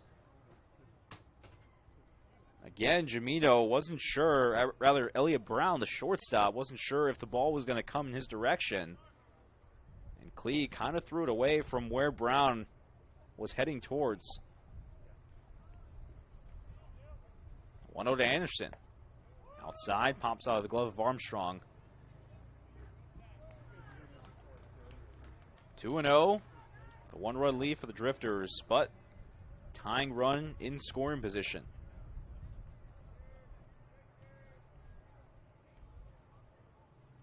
Anderson struck out looking in his last AB. 2-0. Takes ball 3 inside. Clee also a solid arm for this Drifters rotation. 2.84 ERA coming to this appearance. His 12th game on the season. 3-0. Letter high for a strike. 80 miles an hour from Clee.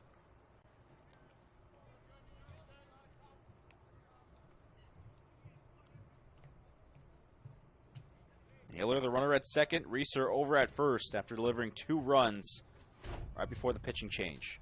3-1. Ground ball towards the right side. Mullins picks up. We'll flip it over to the shortstop in Brown.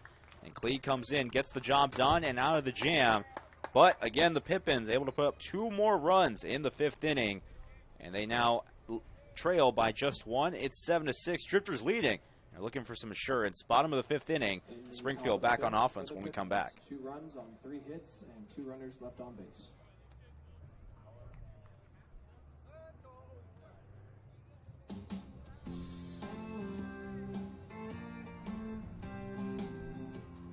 Fans, tonight the Drifters are proud to announce their 2 All-Star selections for the 2025 West Coast League All-Star Game.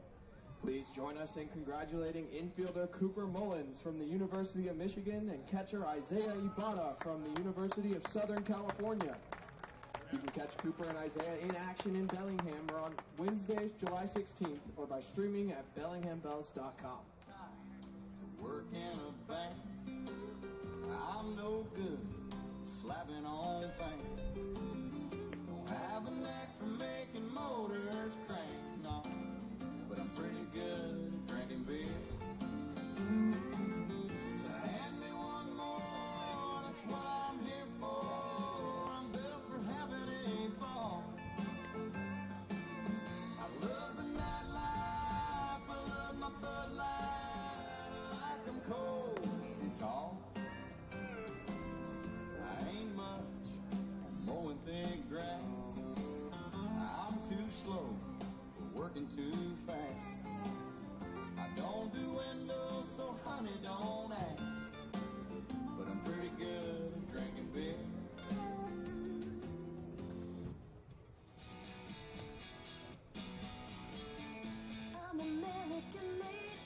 off the inning for the Drifters, number 9, Elliot Brown.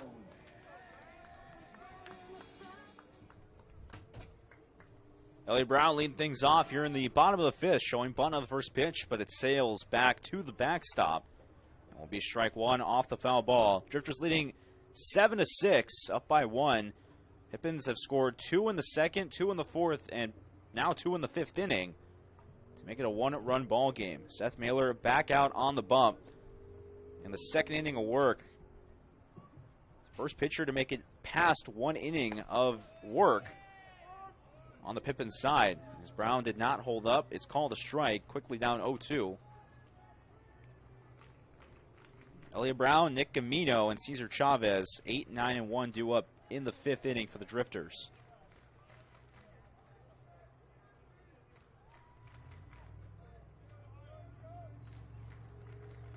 Oh, 2 to Brown. Quarter swing to go around. He did, says Jim Courtney, given the strikeout sign. And Brown set down via the punch out to begin the fifth inning. Second strikeout for Seth Mailer. And Nick Jamito, the third baseman, digs in.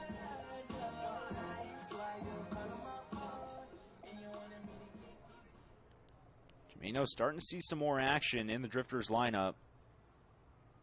Got some competition with Logan Honma over at third base as he watches strike one.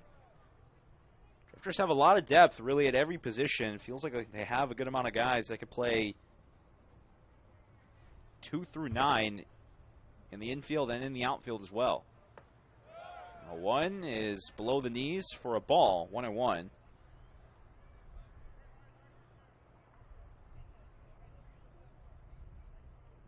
It helps at this point in the season, especially with the long homestand coming up. Trying to make a push for the second half to have that depth as the 1-1 is taken for a strike.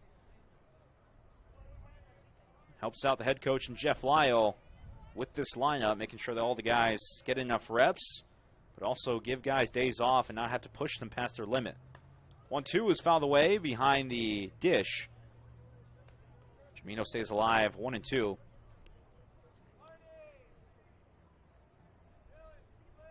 Seven to 6 the score. Drifters on top in the bottom of the fifth. Mailer shaking off the sign from Ethan Buckley behind the plate. Gets set, 1-2. Lined over the heads of the Drifters players in their dugout for another foul ball. Back-to-back pitches fouled off by Jamino.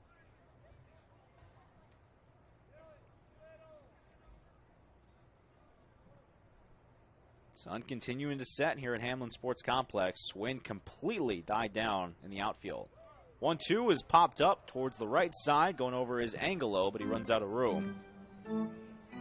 Now 3 pitches fouled off by Jamino.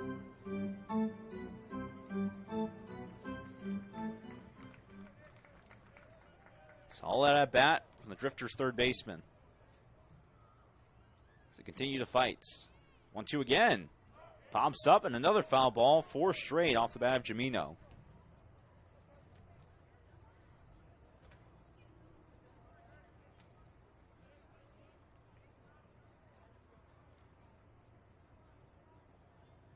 Mailer taking a deep breath before he steps back onto the rubber. Next pitch. Taken for strike 3. Mailer freezes up Jamino with the off-speed inside. Back-to-back haste to begin this fifth inning. Now batting number 27, Cesar Chavez. Cesar Chavez steps back in. 4th AB. Already here in the fifth inning.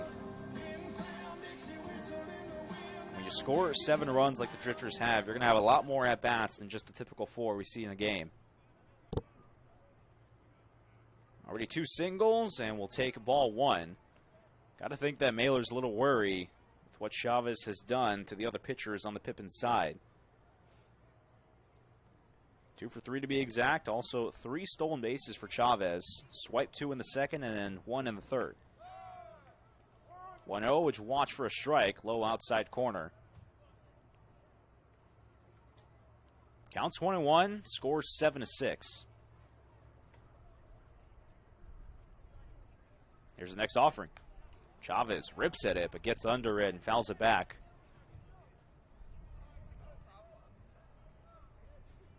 It's got to feel good to have Chavez back as well. He's been on a tear at the plate. Announced during the inning that Ibada and Mullins made the All-Star team. Chavez's numbers, if he didn't get hurt, there's a good chance he might be in the All-Star team. As that one's lined to the first baseman, Angelo doesn't have to move, able to catch the line drive. And that's the third and final out of the 5th inning. 1-2-3 frame from Seth Mailer in his 2nd inning of work. Drifters still leading 7-6. We head to the 6th inning. Jack Lee back out when we come back on the Drifters Streaming Network.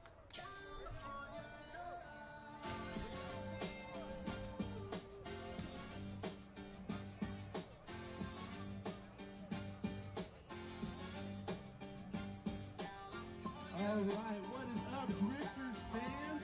My name is John. I'm currently an intern with Campus Life with Bethel District of Cascade Middle School and North Eugene High School. Who we got down here? Andre. Solomon. Jay. Right on. All right, so what we got going for you guys is a good old sack race. All right, so wait, you guys need to get your sacks. Come on. So what we got going is a traditional sack race. When I on go, I will have them hobble on over. First person to meet Mr. Rabbit out here will earn a free Drifters ticket. Thank you, Drifters, for that prize. Are we ready? Are we ready, fans? All right, 3, 2, 1, go! All right, yeah. We got Solomon. Solomon's the winner. Solomon's the winner. Thank you. Looking like a Rob Liberace. It's all good. From Diego to the Bay. Your city is the bomb if your city making pain. Throw up a finger if you feel the same way. Straight put the town for California, yeah.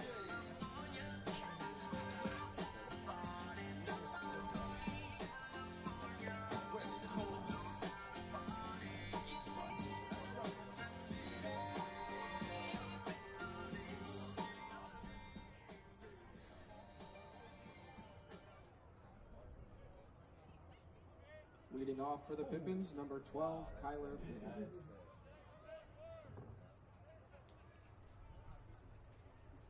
Top of the 6th inning, game moving along. Jack Lee back out on the mound as he gets a swing and a miss from Kyle Bittner, the second baseman, to lead off this 6th inning. Bittner, Angelo, and Buckley, 2, 3, and 4 for Yakima Valley. A 1 from Klee as another swing and a miss. Bittner aggressive early in the count. Jack Lee out for technically his 2nd inning of work. Came in back in the 5th to get out of a jam from Sony Pena. Pippins did score 2 runs, but Klee able to come in and limit the damage. 0-2 is fouled away, and the at-bat will continue from Bittner. Brought in a run, in the 4th inning. The fly out to center field. Chavez making a great play on the dive. A runner at third and already on the move after he made the catch. 0-2. Low and inside. Watch for a ball. 1-2.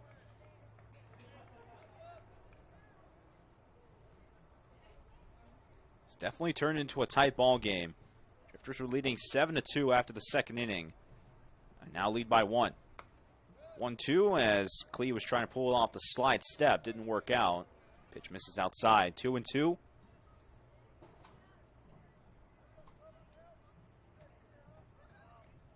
Quickly back in the motion. Bittner again fouling off the 2-2. Second pitch he's fouled off in the AB. This part of the order hasn't had much success for the Pippins. Angelo standing on deck without a hit. And Buckley, the lone single in the 4 spot.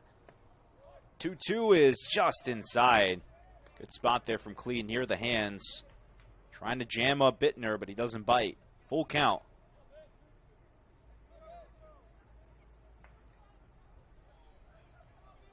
Payoff pitch is lined towards the 5-6 hole as Brown making a diving attempt, but it's well past his glove. And a leadoff single after the battle from Kyle Bittner to start off the 6th inning.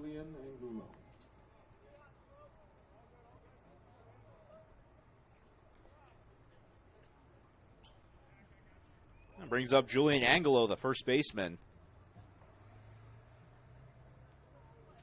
Klee trying to settle in here in the 6th.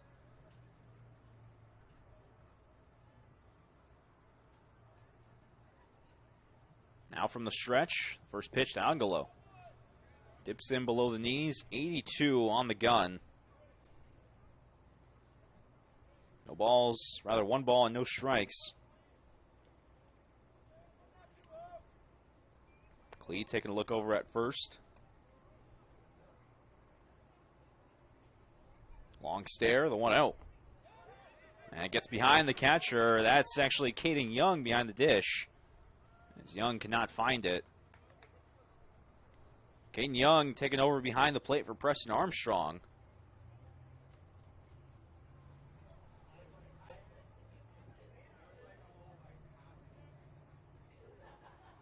Coach Jeff Lyle opting to get one of his other catchers behind the plate.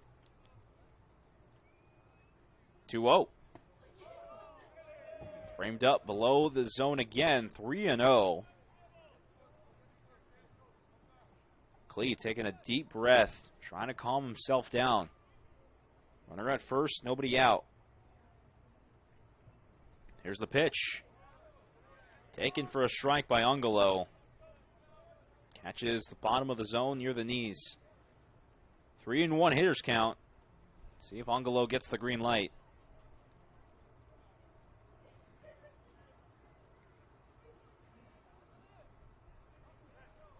Throw over to first as they got him. Bittner was hesitating, looking to second, and then went back to first base. And Klee, with a perfect move over to first base, he picks off Bittner for the first out.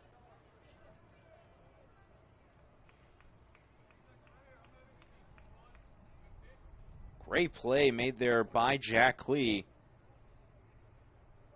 The attention turns back to Angelo. There it comes. And that's ball 4. Pitch tipped in again below the zone. So after Bittner gets picked off, Angelo takes his place over at first base with a walk. Number 15, Ethan Buckley. And the beer batter, Ethan Buckley, going to come back up. It's not been too close with striking out. Single in the 2nd, flied out to left field in the 3rd, and then grounded out to shortstop in the 5th. But they've all been pretty early in the count. Maybe this might be the one to get some fans the beer. Pitch on the way, half swing. Did he go around? He did. Second base umpire Tyler Wall gave him the strike call.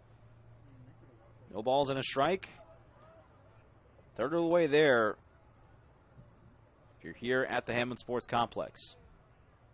0-1 is lifted out to left field. Andrew Ghana, a long way to go. He will make the catch on the run, going towards the warning track. Long way for Ghana to cover, but he chases it down for the 2nd out. And Angelo having to retreat back to first base. Now batting number 40, Jake Porter.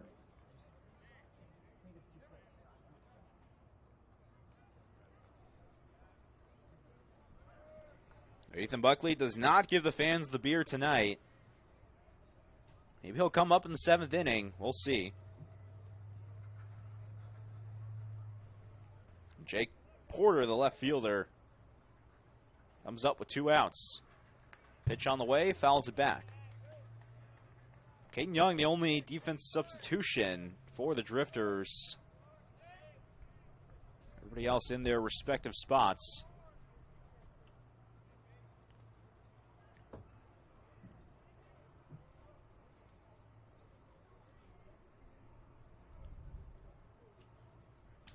The 0-1. This one's hit a mile high down the first base line, hooking. Mullins chasing, and it will go foul. It was up there for quite a while, but just kept hooking. Mullins runs out of room. No balls and 2 strikes. Julian Angelo, the first baseman, over at first base for the Pippins. Porter 2 for 3 day with a couple singles.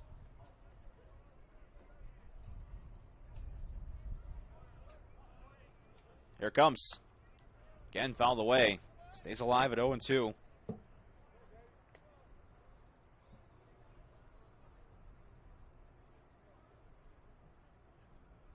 Good to see Caden Young behind the plate. He's gotten some reps out there in right field as well, sometimes in the DH spot.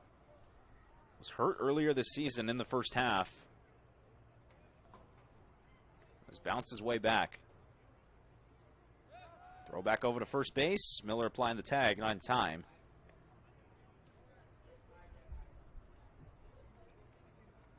Jack Varney, the right fielder, standing on deck if Porter can get on. 0-2 delivery. Outside, 1-2.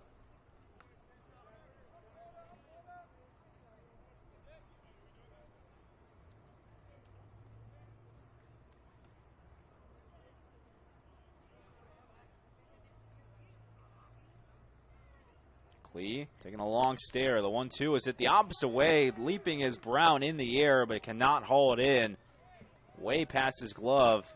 Another single, second in the inning for the Pippins. Now batting, number Move 46, Jack. Angelo over to second. Porter at first base.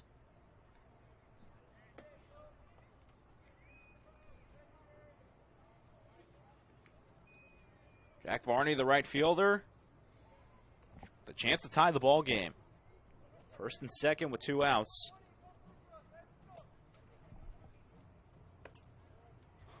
First pitch takes a ball low and outside.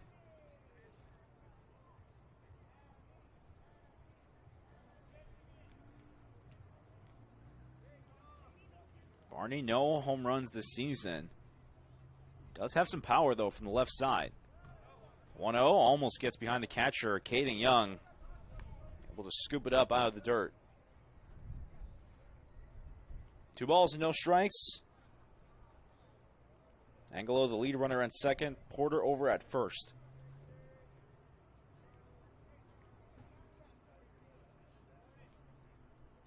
Clay gets set.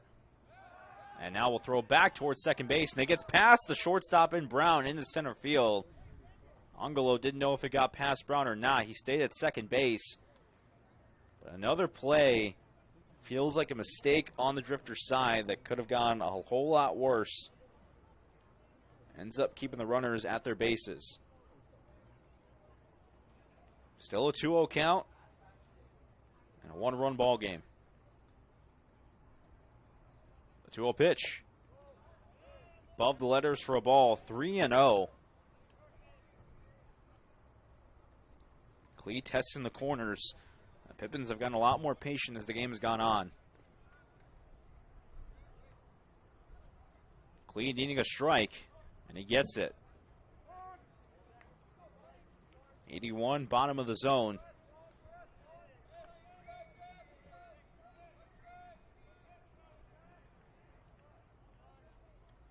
Hitters count, and a 1-run game. Throw back towards second base as it gets away again. Mullins chasing out. Chavez coming in.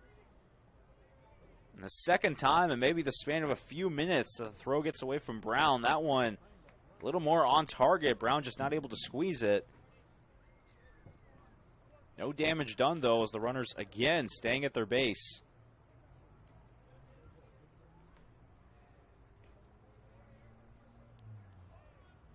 Focus turns to Varney. 3-1, fouled back. And brings it to a full count.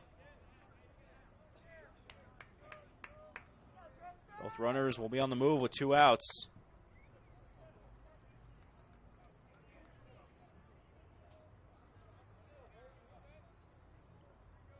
Clee gets set. The payoff pitch. This one's roped out to right field. Ibata going back, taking a few steps to his right, and will camp under it. Make the catch for the third and final out. And that ends the top of the 6th inning. Pippins were threatening on the base path, but no runs come home. It's still 7-6. Drifters leading. We head to the bottom of the 6th. Yo, Chief, they can't stop me from rapping, can they? Can they hot? In the top of the 6th for the Pippins. No runs on 2 hits, 2 runners left on base. Too much stuff in my heart right now. Do you want to be like a drifter? Well, you can train like a drifter. Come work out with our players at West Coast Strength here in Springfield. West Coast Strength is our workout partner, and they could be yours. Visit them at their Eugene and Springfield locations, and who knows, you might be a Drifters ball player someday.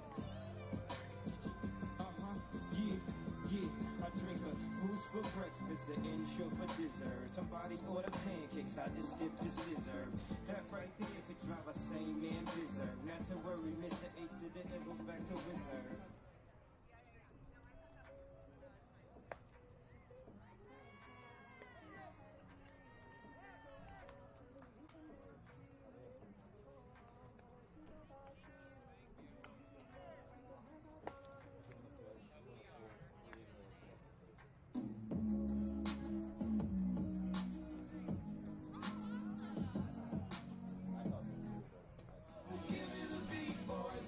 Leading off the inning for the Drifters, number 4, Cooper Mullins. Bottom of the 6th inning, Drifters leading by 1. Cooper Mullins, the all-star, followed by another all-star, Isaiah Ibada, up in the inning, along with Nolan Miller. 2, 3, and 4, dangerous part of the order for the Drifters. Seth Mailer still on the hill for the Pippins as he pitches a first pitch strike to Mullins. Mullins, without a base hit, has reached first base safely twice, though. First inning on the air, and then second inning on a hit by pitch. 1, watches strike 2. Same spot, lower part of the zone.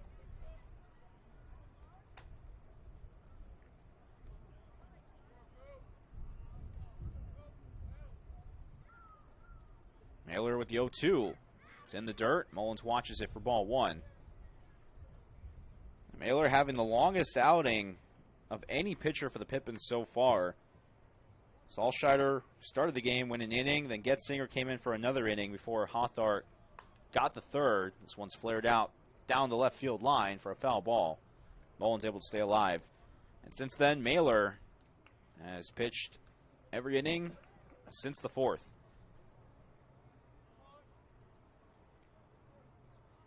Counts 1-2. Drifters leading 7-6. The pitch from Mailer. On the outside, Mullins watches it for ball 2. Even count. Again, this is a Pippins team as last place in runs brought in and walks. They've scored 6 so far. They've also allowed the most runs in the WCL. Swing and a miss. Mullins chases on the off-speed outside from Mailer. That is strikeout number 4 for Seth Mailer. Now batting number 19, Isaiah Ibada. Isaiah Ibada up to the plate. Coming through for his 4th at-bat. Also doesn't have a hit. Does have an RBI, though, in the first inning on a ground out.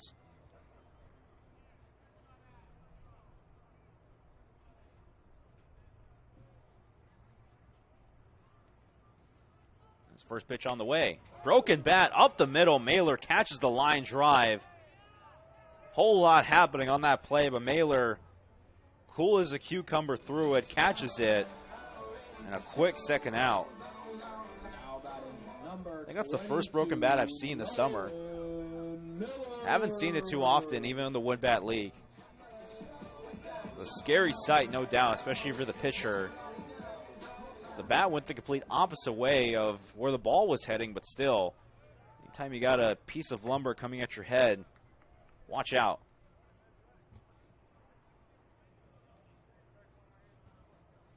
Nolan Miller, the first baseman, comes up with 2 outs. Righty on lefty matchup, swing and a miss at the first pitch. Mailer really settling in since coming into the ball game. 2 scoreless innings. Eyeing down a third.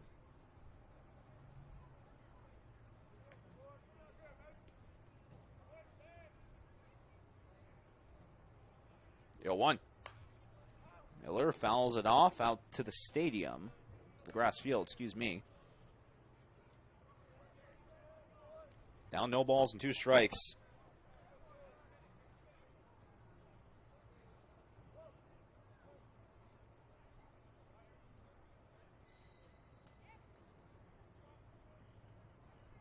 Here's the 0-2. Swing and a miss. Strikeout number 5 for Seth Mailer. Second of the inning. And the Drifters, again, not able to get anything going against the right-handed, hard-throwing pitcher for the Pippins. Drifters down in order, and it's still 7-6 they lead. We head to the top of the 7th inning. Knight Jarecki going to hop back on, taking the rest of the way through. Appreciate being on with you guys here on the Springfield Drifters Streaming Network. How are we all doing today? Hey, I want to hear you guys. We got lots of contestants here. And, yeah, we're playing Cookie Face. Who's familiar with Cookie Face? Raise your hand. So the rules are very simple. You get one cookie, and only using your face muscles, and you can move your head. You get the cookie from your forehead to your mouth. All right? So I need you guys to cheer on your favorite person. All right? Well, who do we have here? Aiden. We got Aiden. Josiah. Jerison. Brooklyn. Emmy. All right, without further ado, are you guys ready? On your marks. Oh, and by the way, I'm Joey. Hi. All right, on your forehead. In 3, 2, 1, go!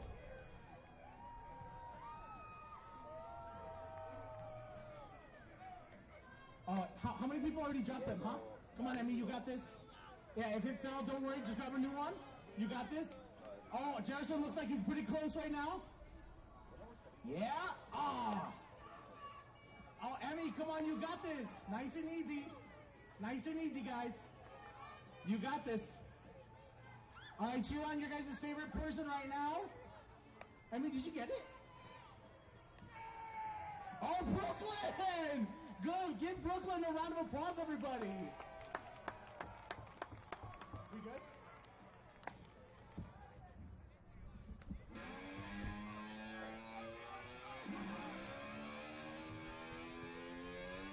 Now on the mound for the Drifters, number 24, Blake Stavros.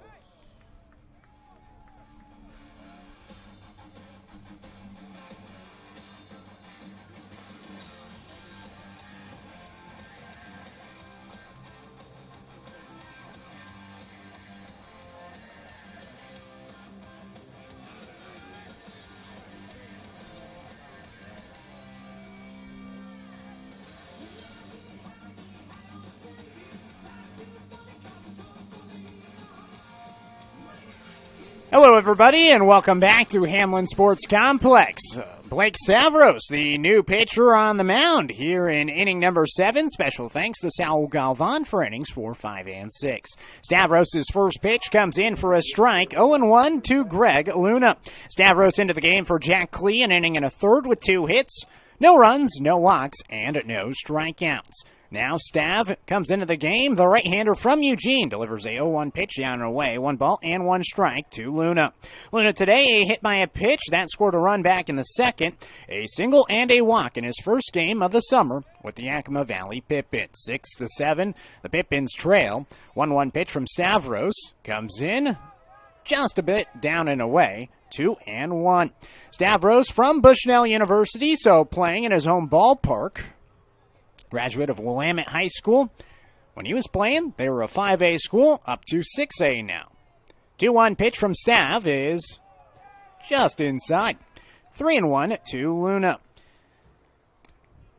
Langan Naylor is on deck, and Gage Reeser is in the hole. So the bottom of the order, 7, 8, 9 for the Pippins. 3 balls, 1 strike. Pitch from Stavros is above the letters. Ooh, comes in for a strike. 3-2. Late call by the home plate umpire, Jim Courtney. Right on the black, he was able to get it. So he gets the favorable call, and it goes full to Luna. 3 balls, 2 strikes, the payoff pitch. Called strike 3. Rings him up at the knees. A looking strikeout for Stavros for out number 1. So nobody on and 1 out for Naylor, the shortstop, 8-hole hitter with a pop-up, a single, and a fielder's choice play so far. Drifters leading 7-6, being carried by their 7 runs in the first 2 frames. Stavros' first pitch comes in for a strike to Naylor, 0-1. Stavros this season making his 10th appearance. He's 1-1 with 12 innings pitched, 10 strikeouts, make it 11th after the first one of the inning. Comes to the plate with an 0-1 pitch that is a little bit low. 1 ball and 1 strike. So 11 strikeouts and 9 walks. in 12 and a third innings pitch, if you want to include this one. 7.50 ERA. He misses inside. Now 2 balls and 1 strike. His last outing, he gave up 3 runs on 2 hits and a walk, but did have 2 strikeouts against Cowlitz. That was on July 6th on Sunday. Threw an inning in that one. 2 balls and 1 strike. The pitch from Stavros, it's high, 3-1. Got a feel for him right now. He's throwing in his 3rd game in the past 5. So they've utilized him almost every other day. Make it 3rd in the last 4 games. Had an off day yesterday. Threw in game number 1 against Cowlitz as well. Swing and a miss. Got him look silly. 3 balls and 2 strikes as he gets a check swing from Naylor. Count goes full. Back-to-back full counts for Stavros. The right-hander glares in. Looks into his catcher, Caden Young. 3 balls and 2 strikes. Payoff pitch. Way down and away. So Naylor has worked a walk. He giveth and he taketh with a strikeout and a walk to put a runner at first base. Brings up Gage Reeser.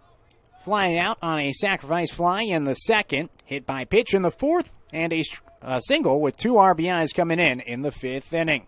Tying run is on base here in the top of the 7th inning. 7-6 the score. Springfield with the lead. Stavros looking for a ground ball, potentially a double play here as he misses down and away. 1 ball and no strikes. Stavros was utilized a ton last summer with the Springfield Drifters.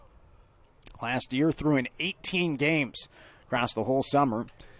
That is some of the most in one season in Springfield Drifter history. 1-0 pitch, runner on the move. It's popped in the air, out towards left field, towards the line, and it drops just foul left of the line as Reeser would have maybe had a ribby, depending on whether or not Naylor at first base kept on running. Close one, but it goes foul. 1 ball and 1 strike.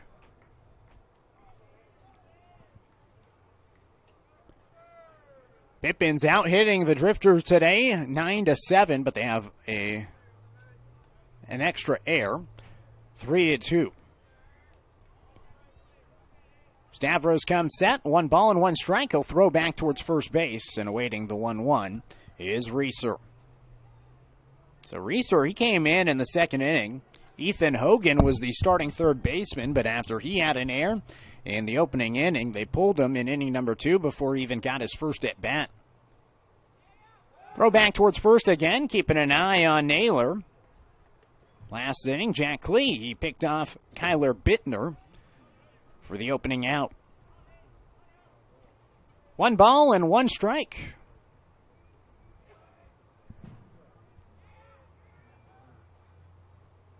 Throw back towards first base. So Stav really paying attention to the runner in Naylor. Naylor this season, a total of 4 stolen bases. Had 10 and 29 combined across this past year and 2 years at Lower Columbia. Pitch is in the dirt. 2 balls and 1 strike to Reeser. So the Drifters 4 runs in the first, 3 in the bottom of the 2nd. The Pippins 2 runs in the 2nd, 2 in the 4th, 2 in the 5th. That's been all the scoring so far. Stavros will step off the slab and get back on the mound. Back into the box is Reeser.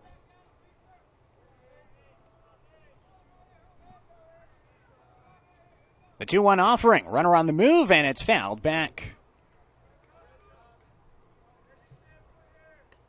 2 balls and 2 strikes. So Stavros looking for his 2nd strikeout. Certainly had some swing and miss stuff this summer. Last year, it was 12 strikeouts to 15 walks. This year, now 11 strikeouts to 10 walks. 2-2, bounces down and away, gets past Young, and into scoring position is the tying run in Lang and Naylor. Count goes full. 3 straight full counts to begin the inning for Stavros, and the double play is out of the equation. So the Pippins, a chance to crawl their way back and tie this game. They trailed by 5, 7-2. They scored 2 in the 4th and 2 in the 5th to go from down by 5 to down by 1. The 3-2 is inside, and it's another walk. So 2 walks after the strikeout, put 2 on with 1 out in the top of the 7th inning. Top of the order back up with Dylan Anderson coming to the dish. Anderson is hitless so far today. A pop up to third.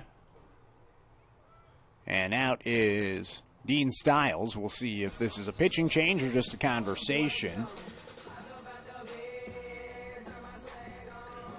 But a pop up to third base, a ground out to short, a strikeout looking, as well as a ground out to second for Anderson.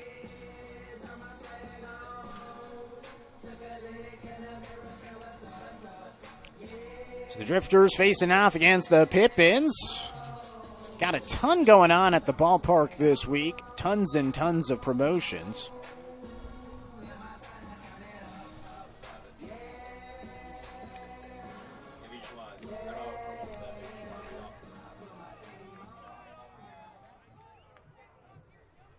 Coming up tomorrow, it's a party at Hamlin. Join us for Rapid's surprise birthday party. Come celebrate Rapid and your favorite local mascots. The first 100 fans get a birthday treat, plus enjoy some performances from the Thurston Cheer Athletics team.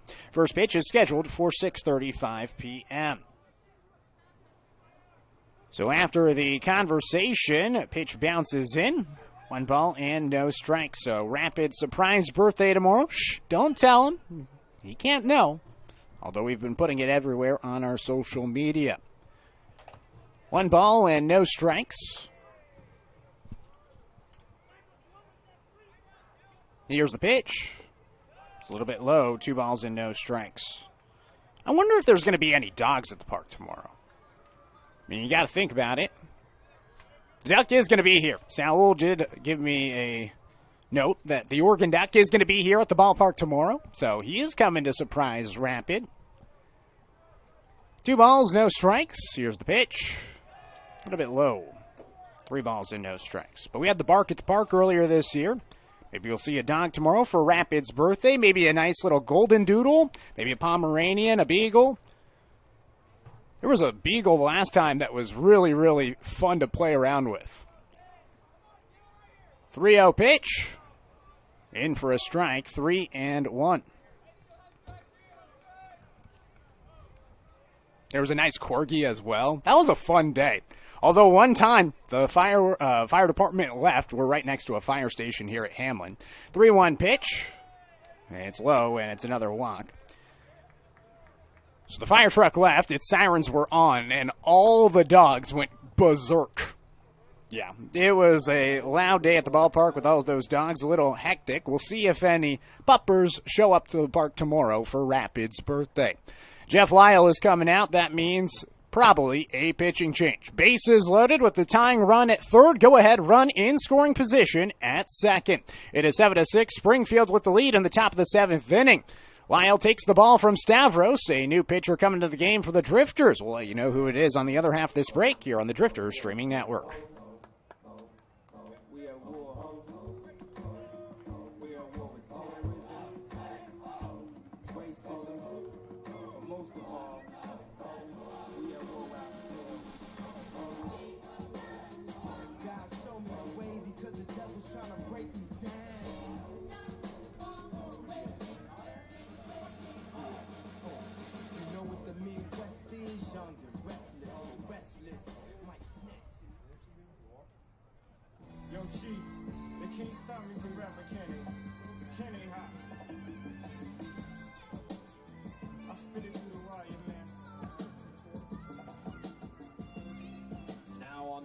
For the Drifters, number 14, Caden Harris.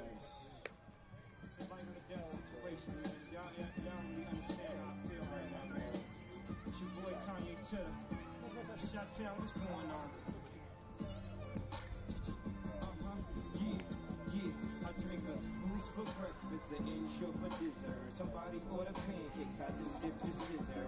That right there could drive a sane man berserk. Not to worry, Mr. Ace to the Izzles back to Wizard. How do you console my mom or give a light support? Telling her son's on life support. And just imagine how my girl feel. On the plane, scared as hell that a guy looked like Emmett Till. She was with me before the deal. She been trying to be mine. She a Delta, so she been throwing that dynasty sign. No use me trying to be lying. I've been trying to be signed. Trying to be a millionaire. How I used 2 lifelines. In the same hospital where Biggie Smalls died. The doctor said I had blood clots, but I ain't Jamaican, man. Story on MTV, and I ain't trying to make a band. I swear this right here, history in the making, man. I really apologize to everyone like that. It's unclear at all, man. They got my mouth wired shut, like, I don't know, the doctor said, like, please.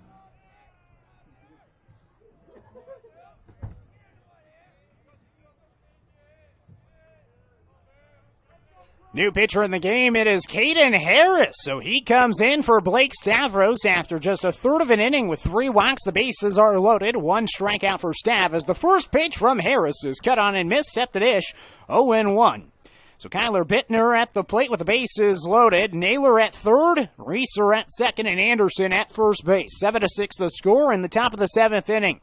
Harris is the man called upon to try to put a goose egg on the board. The 0-1 pitch, it's popped back. 0-2 to Bittner. Bittner today, single his last time up, a sac fly in the 4th, a pop-up in the 3rd, and a ground out in the 1st. No balls and 2 strikes from Caden Harris in for the 15th time this season. That leads the Springfield Drifters squad. No balls, 2 strikes. The pitch from Harris. Hit right back up the middle. Mullins fields at second. Goes to 2 for 1. The throw to first, the double play. 4-6-3, and Harris gets out of the jam. The Drifters will still lead as we head to the bottom of the 7th. Time to stretch here in Springfield, with the Drifters leading by 1 on the Drifters streaming network.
Was the summer before the real world started.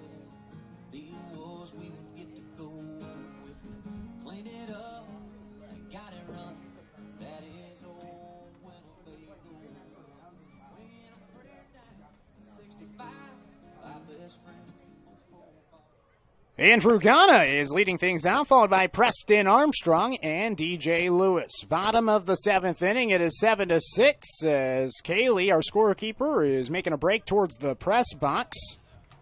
Sprinting up, trying to get here in time. And she runs in right before the first pitch. She's all good. Seth Mailer is in and fires in a first pitch inside to Ghana. 1 ball and no strikes. Knew Ghana was coming back. Got a text yesterday from Jasmine, our assistant GM, and she told us that Ghana was going to be coming back. Didn't know when he was going to be pulling up to the ballpark, but sure enough, walked in this morning, abracadabra, Andrew Ghana was here. Pitch is inside and fouled away. So Ghana is back with the Drifters. Fun guy to be around. We mic'd him up last year. One of our best media segments we did. He has a lot on his mind.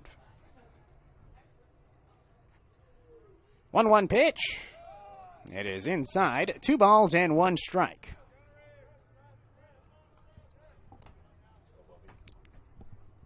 Two-way player for the Drifters last summer. Asked him if he was going to pitch again this year. He said, no, they're shutting him down. He's only going to be a one-way guy. He fouls it away. He still wants to pitch a little bit. He honestly had some success in college baseball. Spent his first 2 years at San Diego Mesa College, and although he tied the all-time hit record at San Diego Mesa College, he also pitched pretty well. Had a 3.72 ERA and an ERA below 3 his first year there, but the 3.72 ERA with 63 strikeouts and 55 innings pitched in his second season at junior college. 2-2 pitch is outside, 3 balls and 2 strikes. That was back in 2023, 2-time all-conference selection.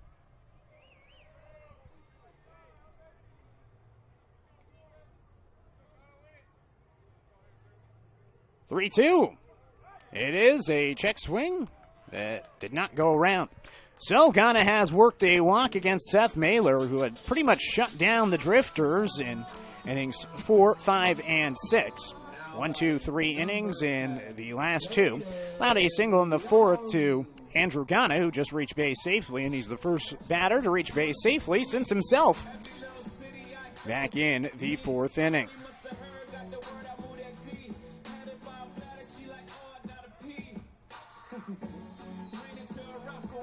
So Ghana at first base, nobody out in the bottom of the 7th. It is 7-6, Springfield with the lead.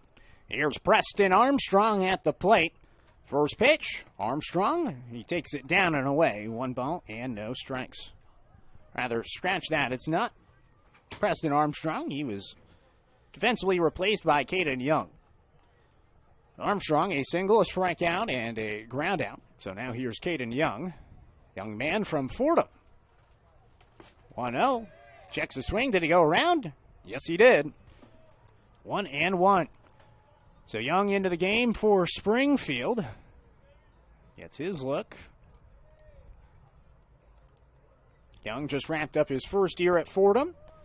An injury-filled season. And now his first season of summer collegiate baseball in Springfield. Lines the ball out towards center field. It drops down for a base hit. Almost hopped over the center fielder, Dylan Anderson, but it's down right in front of him for a single. So 2-1 and nobody out. Jack Brooks coming up to hit for DJ Lewis. Now batting number 40. You just know it's Jack Brooks. His walk-up song comes out. Save a horse, ride a cowboy. Wonder if he was at the rodeo this past weekend. He might have been up in Cowlitz. We were at the rodeo, some of our interns. Fun weekend this past weekend here in Springfield. Got some more games coming up this weekend. I'm looking forward to Friday, Sandlot night. After the game on Friday night, we're going to be airing the movie Sandlot on the field. Everybody can bring their blankets and watch the movie on the grass. Should be a fun time. Brooks is going to show bunt.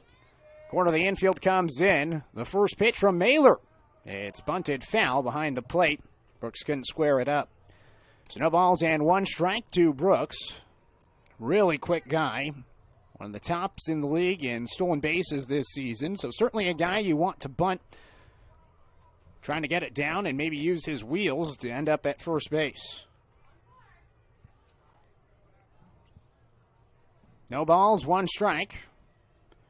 Young at first. Ghana at second. The 0-1. It's taken above the letters. No bunt shown from Brooks. 1-1. So the Drifters trying to expand their lead. 7-6, just a 1-run margin. Couple of times Yakima Valley has posed a threat to try to tie the game.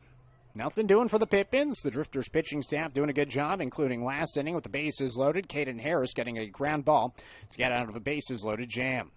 1-1 pitch. Brooks takes a fastball up and away 88 miles per hour from Mailer, who's hit 90s a couple of times. Seen him up to 91. That time 88, and coming out as the pitching coach for the Pippins. So again, we have games coming up this weekend. 3-game series against the Pippins today, tomorrow, and Thursday. And then coming up, we got the Marionberries making their first trip to Hamlin Sports Complex. The Hammer, the Hamster Wheel, what do we want to call it? Just call it Hamlin. It's been also a fun debate in the press box today. What other nicknames could we call Hamlin Sports Complex? The H? The H Club? No. The HC? Like Hamlin Sports Complex? Or HSC? I don't know. If you guys have any name suggestions, nicknames for Hamlin Sports Complex, which is certainly a mouthful, you can feel free to drop them in the comment section. So far, we've come up with the Hammer, the Hamster Wheel, the H. I don't mind the H. The H is kind of cool. HSC, you could certainly do that. You're right, HSC does sound like a Division III program.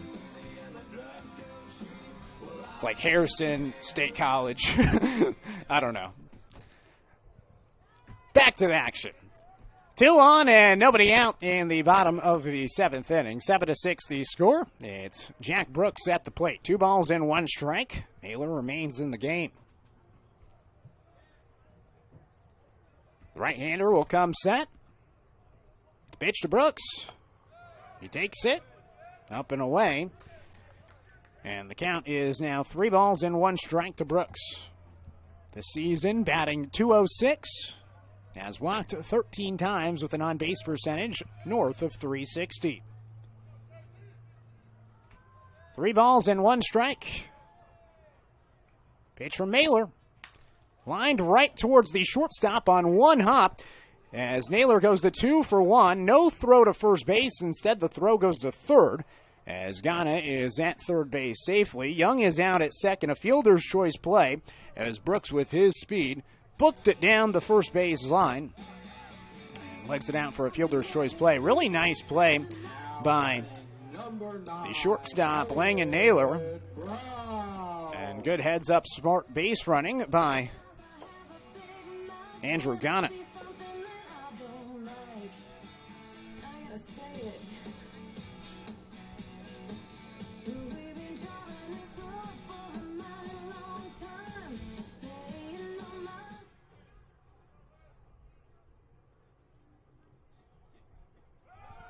First pitch is fouled away by Elliot Brown, 0-1. Michael, glad to see that you like the hamster wheel. Fans, a reminder that concessions will be closing at the end of this. Any other name suggestions is the real question. So, runners on the corners with 1 out. For Elliot Brown, a strikeout his last time up, a walk and a double, plus an RBI before that. Bunted right back up the middle. A suicide squeeze attempt. The tag at home plate. Not in time. Ghana scores. Brown's at first base as the bunt pays off. And boy, Andrew Ghana, with his size, he got every single inch of his 6'4" frame. So we take a look at the replay. It's a beautiful bunt as the slide just under the tag of Buckley.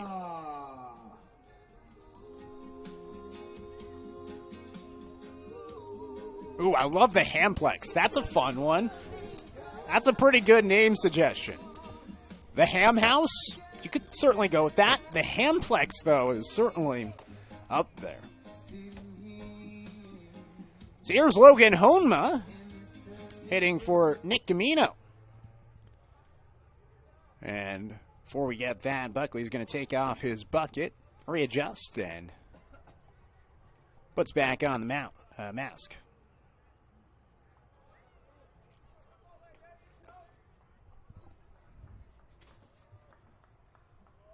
So on out, runners at first and second. Homa swings and drives it to right field at third base, and now coming down the line and then going back towards third base is Brooks. He was initially getting held up. Then there was a slight bobble out in right field by Varney that allowed Brooks to kind of break towards home plate, but ultimately he retreats back towards third.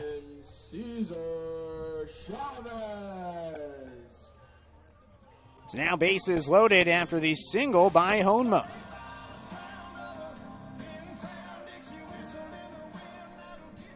Brings back up the top of the order, and Cesar Chavez.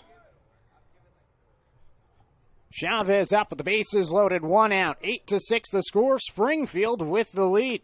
Pitches outside from Mailer, 1-0. Chavez today, a line out his last time up, 2 singles and a ground out.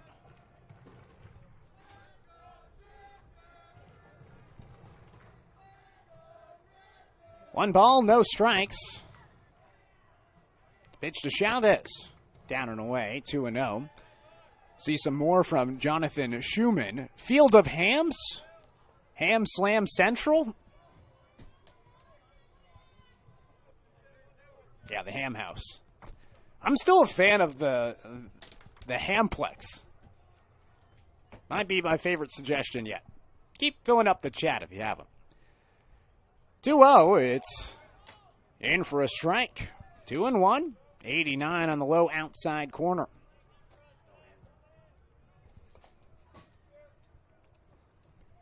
So 2 balls and 1 strike.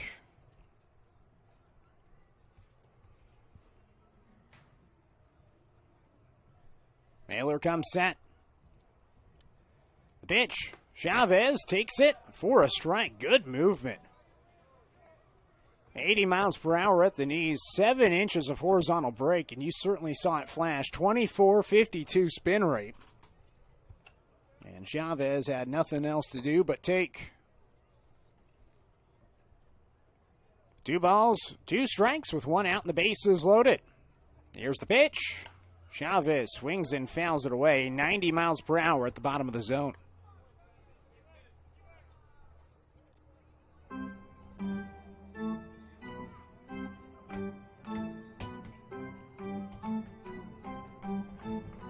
Good amount of youth in the building. Campus for Life is here. They've been doing games throughout the entirety of this game in between innings. 2 balls, 2 strikes. Pitch to Chavez. Fouled away. He's battling at the plate.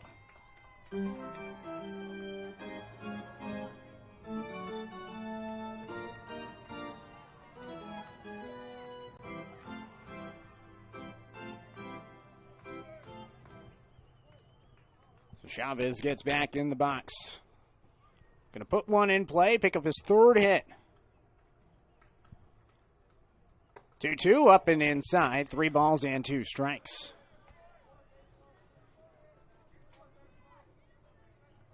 We asked ChatGPT different names, or at least Saul did up in the booth.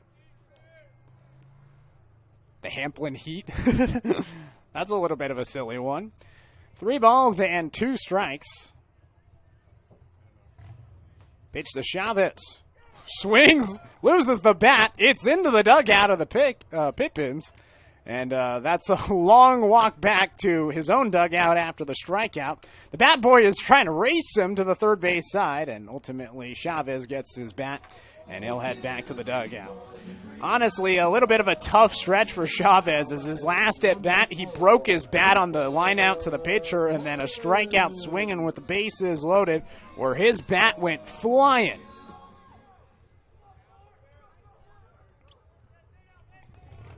So bases loaded, 2 outs for Cooper Mullins. WCL All-Star. First pitch, it's outside. 1 ball and no strikes. The Hamliner, that's another suggestion someone gave. The Hamplin Hub. I don't know about that one. ChatGPT is a little funny at times. Pitch to Mullins. Down and away. 2 balls, no strikes. The pig pen. I don't know about that one as well. No reference to pigs at all. 2 balls, no strikes. Here's the pitch. Swing and a miss. 2-1.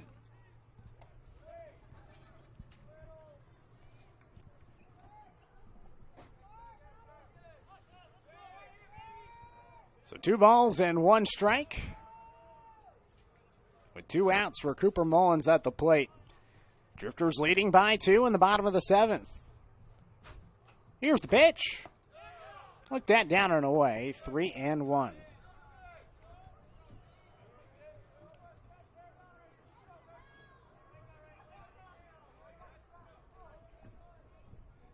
Drifters looking to scratch across another run. Already 1 in the inning on the bunt single by Elliot Brown. 3-1. Fouled away by Mullins. 3 balls and 2 strikes to Mullins. A strikeout his last time up. Looking for maybe his first hit of the day. Back in the first, it's still that controversial, is it a hit, is it an error type of play out in right central. So full count with 2 outs and the bases loaded. Payoff pitch. Mullins slaps it foul. Out of play. He stays live and we'll see another pitch.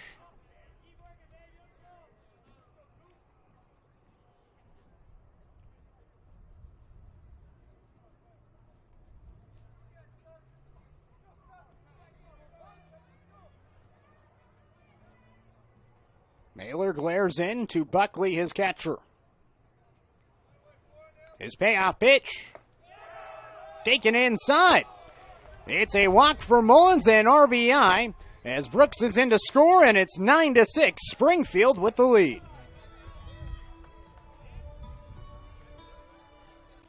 Brings up Isaiah Ibarra, the 8th batter of the inning.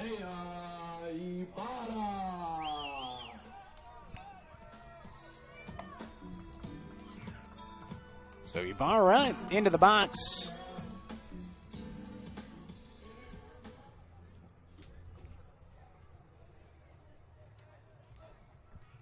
So Isaiah Ibarra, the right fielder, with the bases loaded, 2 outs. Takes the first pitch down and away, 1-0. Mailer still pumping out there. He's been in since the 4th inning. Smooth sailing through the middle innings.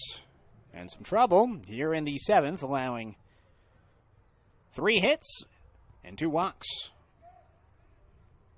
1-0. It's a fastball for a strike, 89 right down Broadway. 1-1. Got some more comments. The Lumberyard, traditional. The Hamlin Hollow. Kind of a fun one, maybe for spooky season in October. 1-1 pitch. Ooh, hits Ibarra. He wears it and will head to first base with an RBI hit by pitch.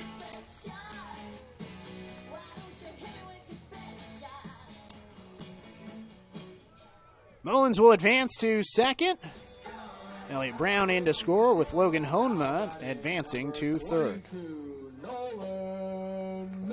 So Honma at third, Mullins at second, Ibarra at first base. Bases loaded, 2 outs, 9th batter of the inning in a 10-6 ball game. And this may be it for Mailer.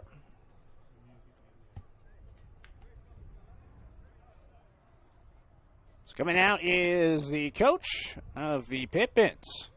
Taking the ball is Garrett the Gallier.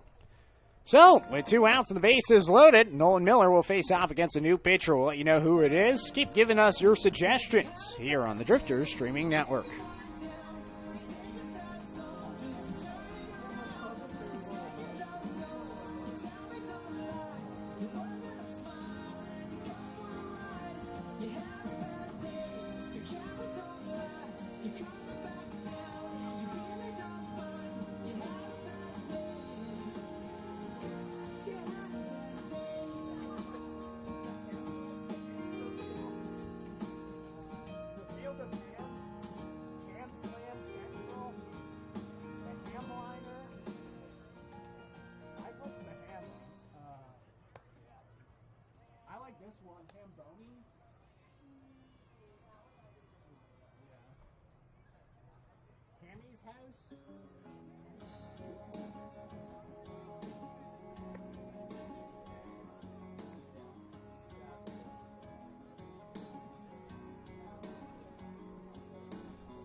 Now on the mound for the Pippins, number 33, Pearson Pollard. On that very first day, the Lord sat down and saw fit to say, let there be light, so we can tell the daytime from the night. Then he spoke again, felt the wind come rolling in, smelled the rain, and so did everything. And then the mountains rose up across the great plains, and all the angels up in heaven started singing, all it's missing is a pretty thing. Let there be cowgirls with every cow. It's cowgirl already, the show goes on all night till the morning. We dream so long. Anybody ever wonder when they will see the thunder? Just remember when you come out. What's up?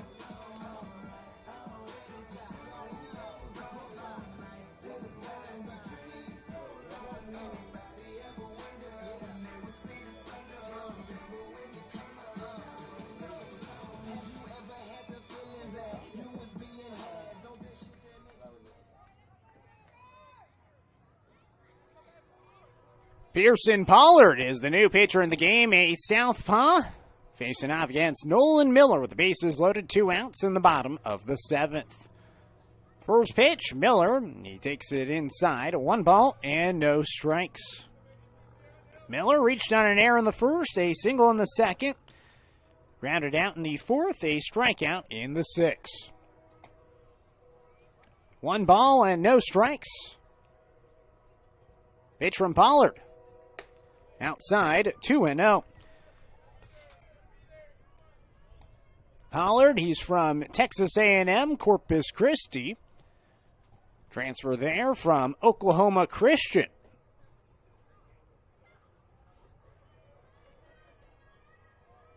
Two balls, no strikes. Here's the pitch. Breaking ball, a lot of movement. Just well inside. So 3-0 the count, in danger of walking in a run to start. Honma at third, Mullins at second, Ibarra at first. So far 3 runs credited to Mailer. Miller gets the green light on the 3-0, pops it up out towards foul territory, and it goes over the netting into the bleachers, and a big sigh of relief for Nolan Miller.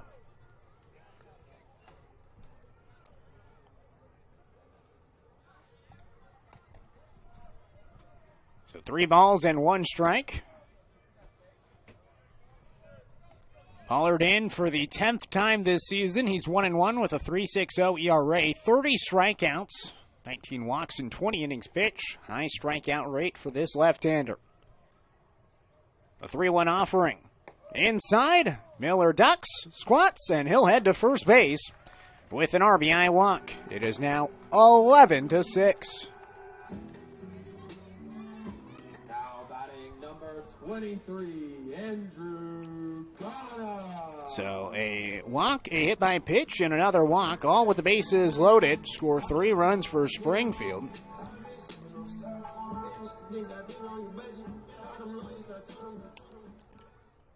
Brings back up Andrew Ghana. So Ghana led off this inning with a walk. Takes the first pitch for a strike. 0-1.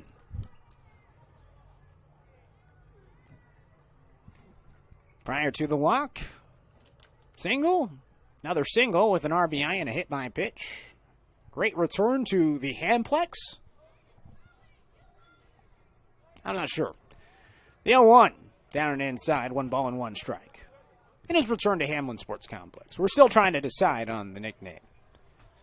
Feeling it out. Hammy's house. My dad suggested the dock because we're the Drifters, drift boat. Got the party decks. It's true.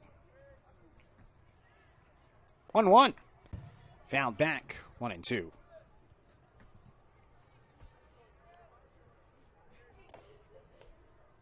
And if you have any more names you want to toss out, we'll be happy to share them. So 1 ball and 2 strikes to Andrew Ghana.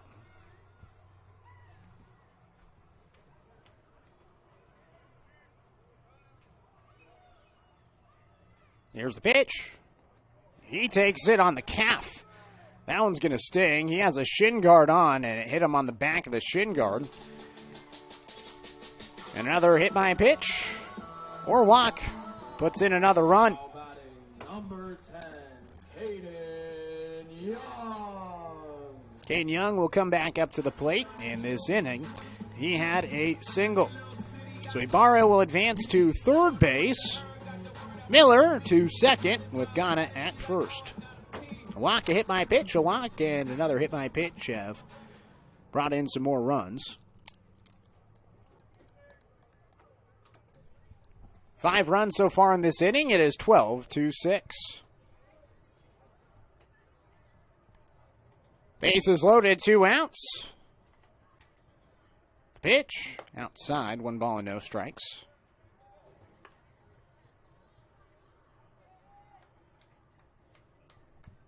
So Young looking for his second hit of the game.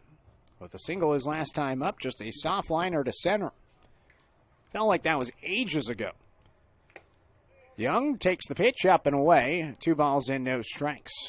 Approaching 3 hours into this game, and it's still the bottom of the 7th. Drifters doubling up the Pippins right now.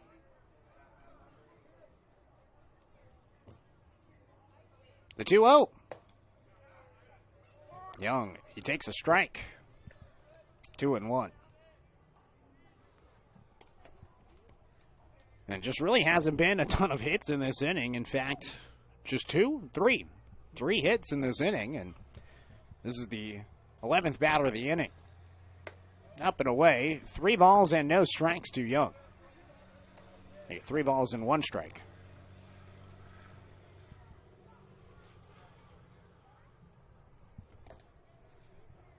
So 3 balls and 1 strike with the bases loaded.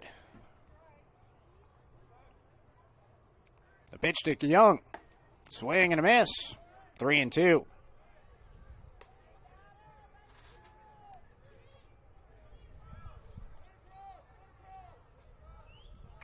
So full count pitch upcoming.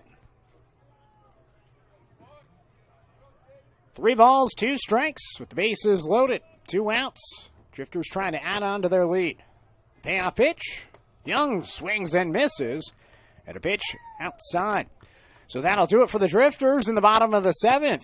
3 left stranded after a total of 5 runs. Let's hear it for the Drifters. They crushed it there. 3 hits overall for Springfield in the inning. No errors defensively. We head to the 8th. It is 12-6. The Drifters with the lead here on the Drifters Streaming Network.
To me as if to say, hurry boy,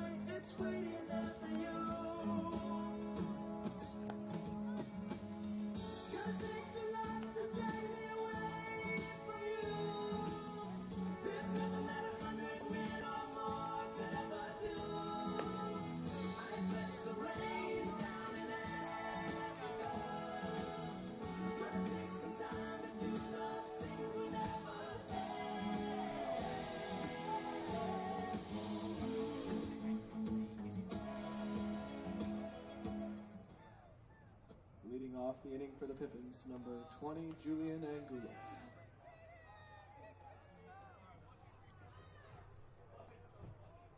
Julian Angula is leading things off as the first pitch from Caden Harris misses just a little bit low. 1 ball and no strikes to Angulo, followed by Ethan Buckley and Jake Porter. Pitch is high from Harris, 2 balls and no strikes. So Angulo at the plate in a 12-6 ball game. Harris looking to put a 0 on the board. Ground ball off towards the third base side. Honma at third now. Fields it left of the line, and it's foul. 2-1. So Honma in for Gamino. Honma batted the last inning, and he's now at third base.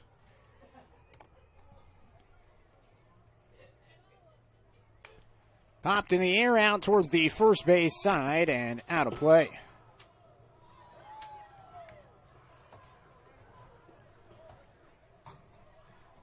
So 2 balls and 2 strikes.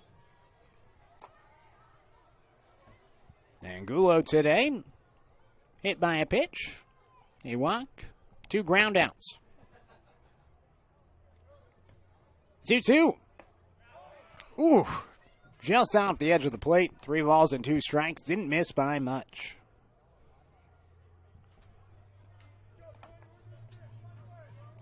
Payoff pitch. Bounces in. So it's a walk to Angulo here in the top of the 8th inning. 12-6 the score. It's the Springfield Drifters with the lead. Ethan Buckley coming to the plate. The beer batter today, he did not help the fans out. Had the opportunity to strike out, but alas, he did not. He was aggressive today, swinging early. Flyouts to left field. 2 of the last 3 times he's come to the plate, a ground out in the 5th. Singled in the 2nd.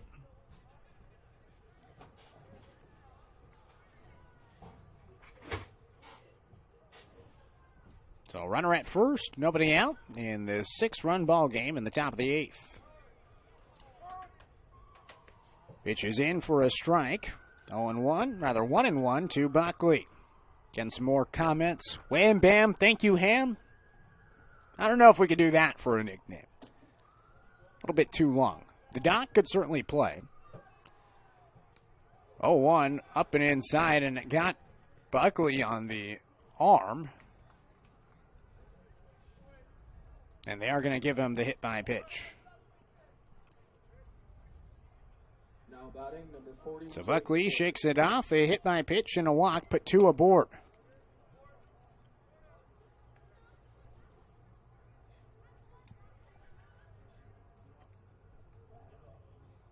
The ramp we see, drift boats launch off ramps here. I mean, technically we could call it the launch pad. Because you launch a boat, kind of launch a home run. Maybe that could be the move. Still playing around with some ideas. 2 on and nobody out in the 6-run game. Jake Porter to the plate. He cuts and misses. 0-1.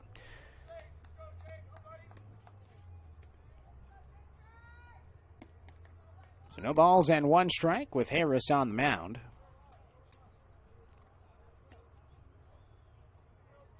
Here's the pitch. Swing and a miss. 0-2. Got the Marion Berries coming to town. I think their ballpark, do they call it the farm? I think their facility, at least they have it, is like the farm. The winery? I don't know about that. It's a Marion Berry. 1-1, up and away. 1 ball and 2 strikes. I don't know about the vineyard either. Marion berries, closer to like blackberries. Not so much like a blueberry, but more like a blackberry. Not so much a grape. Pop up out towards the left side. And over to make the catch is Brown, the shortstop, as he makes the catch for out number 1. One thing that would be cool that I was thinking about is at Marion's ballpark, if you've watched some of those games, is they have the big purple seats behind home plate. Kind of looks pretty cool. Would be cool if they kind of Decorated the outfield walls kind of like Wrigley, but instead of like the ivies, you get wisteria. Kind of get that out there. A little bit of a purple look in the back. I think that'd be kind of nice. Pitch misses up and away. 1 ball and no strikes.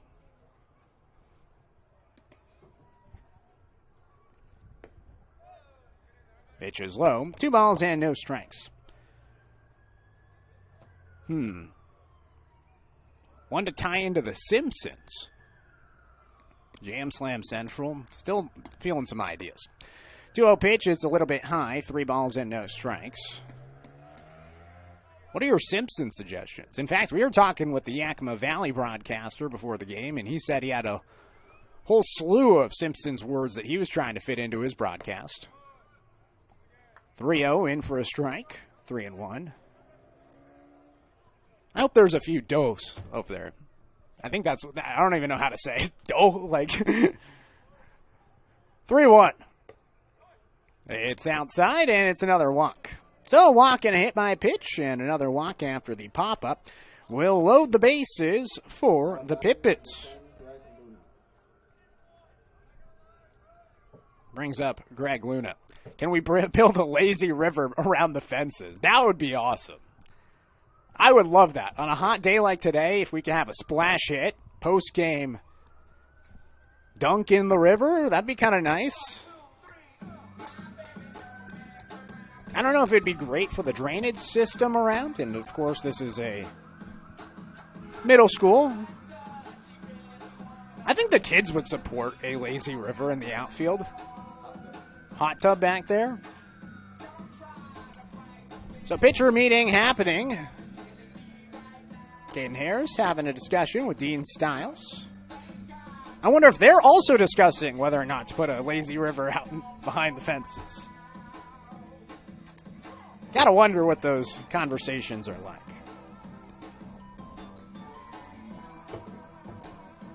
Been a long game. Over 3 hours in this one. Top of the 8th inning. 1 out with the bases loaded. 12-6 the score.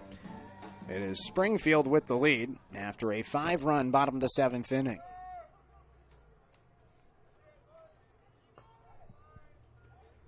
So Greg Luna to the plate. Strikeout looking.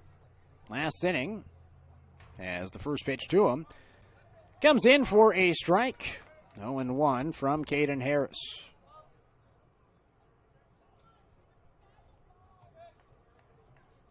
Harris is the 5th pitcher in the game here in Springfield. Pop up out towards the first base side, and Nolan Miller makes the catch for out number 2. So the P3 pop up puts the second out on the board and prevents a run from coming in as it's fielded in foul territory. Langan Naylor will now come to the plate. Pop up to first, a single, a fielder's choice play, reached on in the 5th, and a walk in the 7th. 1 ball and no strikes. The pitch well down low. 1-0.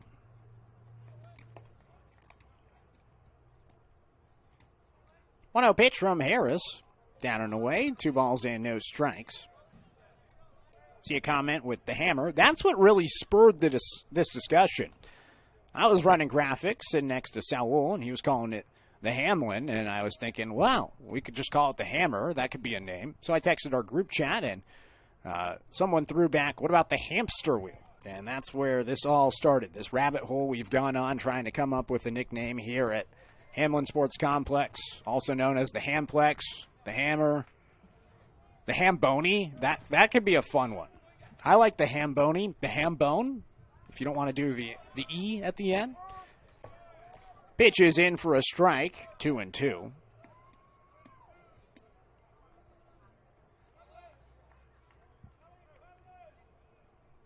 Two-two pitch, a swing and a miss, and it's a strikeout for Harris as he strands the bases loaded. No hits, no runs, no errors, and the 3 left stranded. We're now headed to the bottom of the 8th inning. 12-6 the score. Springfield looking for extra insurance here on the Drifters Streaming Network.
took a ride around and cruised right through the heart of my town. Anything you say would be a lie.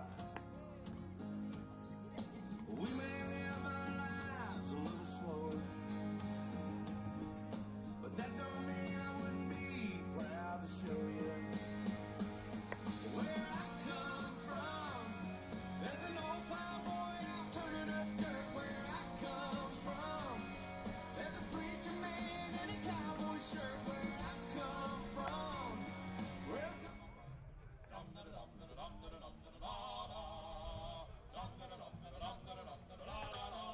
Bottom of the order due up in the bottom of the 8th inning. 12-6 the score. It's Springfield with the lead. Jack Brooks, Elliot Brown, and Logan Honma due up for the Drifters. Still in the game is Pearson Pollard. Final line for Seth Mailer. 3 2/3, 3 hits, 5 runs, 2 walks, and 5 strikeouts. So Brooks at the plate. Reached on a fielder's choice play last inning. First pitch to him. He takes it at the knees for a strike. 0-1. See a comment from Michael. How many Drifters legends can we get into the name? We've been playing with those as well. The 0-1 pitch. It's lofted out towards left field, and it's down for a base hit. So a leadoff single for Jack Brooks. Right now we have 2 Drifters legends on the team, Billy Dotson and Cooper Mullins. Saul gave out Dotson's Den. We could call it Dotson's Den. I feel like that'd be a good name for the locker room, like a good nickname for the locker room, Dotson's Den. The other one is the castle that Cooper built. I like that one. Cooper Mullins is having a year. Year 3 with the Drifters, same with Dotson. Those are 2 legends, really. Pitch is in for a strike. 0-1. I mean, you could also say it's the house that Bridger built, because Bridger Holmes is probably our most successful alumni with the Springfield Drifters. But, you know, for the guys that are here, the castle that Cooper built and Dotson's Den in play. Throw back towards first base. Brooks trying to get to second. The throw from first to second in time to get Brooks. So he's picked off.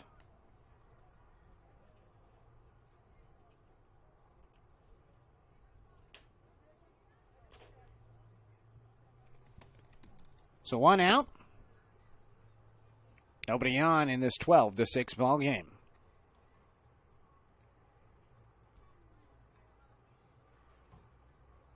One pitch. Lined by Brown out towards short and making the catch is Naylor.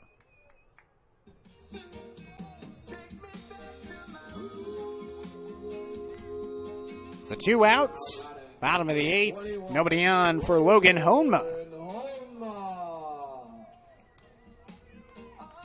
Oh, thank you, Amy. Super Drifter and Mullins. We call it Super Drifter Stadium.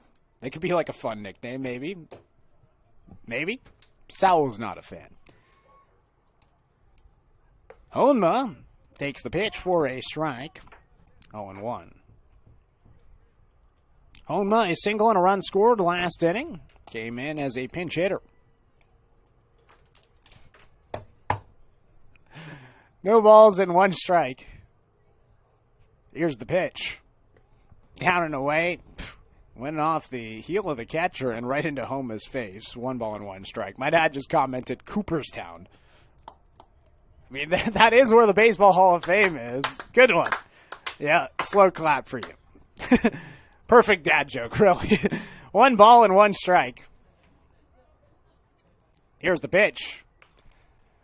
Popped in the air out towards shallow left field, and it's too far for Naylor to get. It drops down for another single.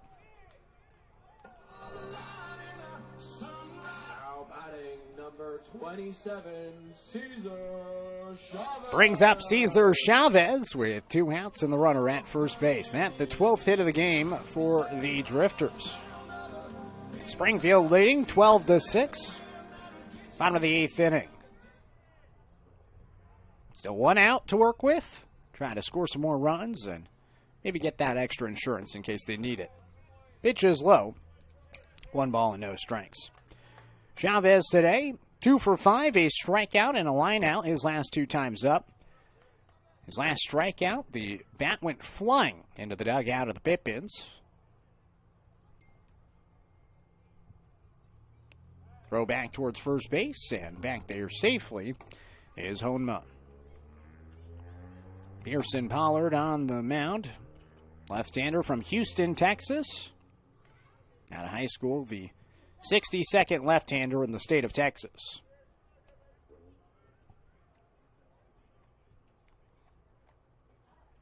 One-0. Breaking ball. Outside. 2 balls and no strikes to Chavez. Good break. 16 inches of horizontal break. About 1.5 feet. Nothing doing for Pollard.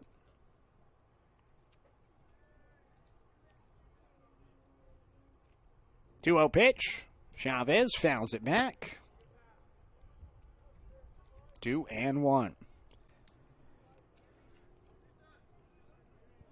Late game that's getting later.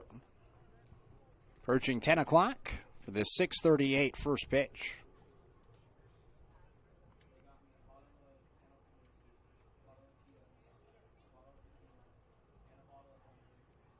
Throw back towards first base, and back there safely is Honma.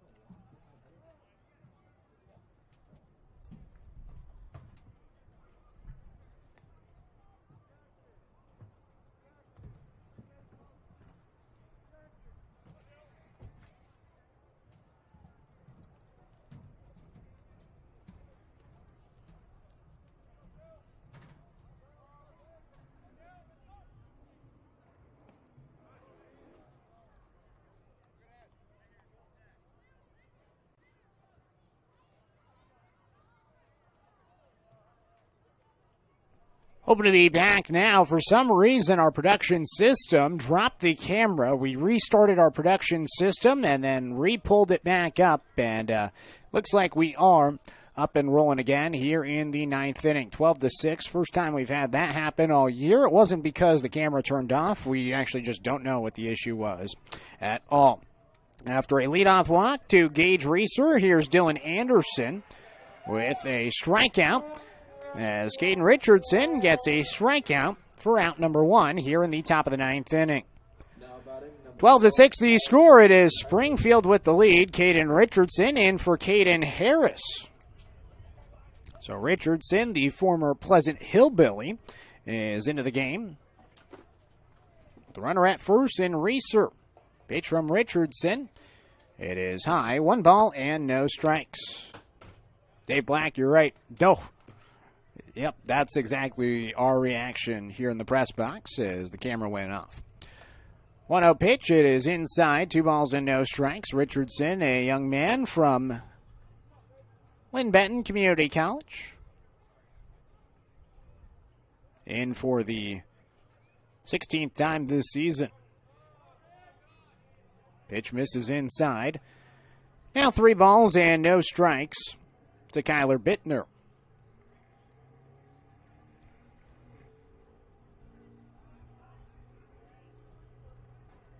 3-0 bounces in, and it's a walk. So a walk, a strikeout, and a walk have 2 on with 1 out here in the top of the 9th inning.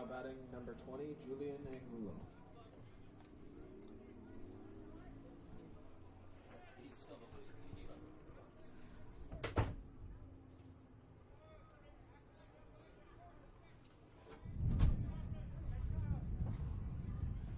So 2 on and 1 out. The pitch from Richardson misses.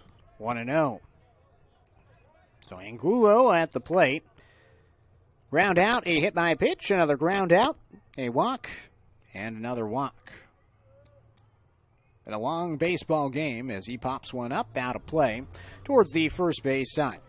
1-1.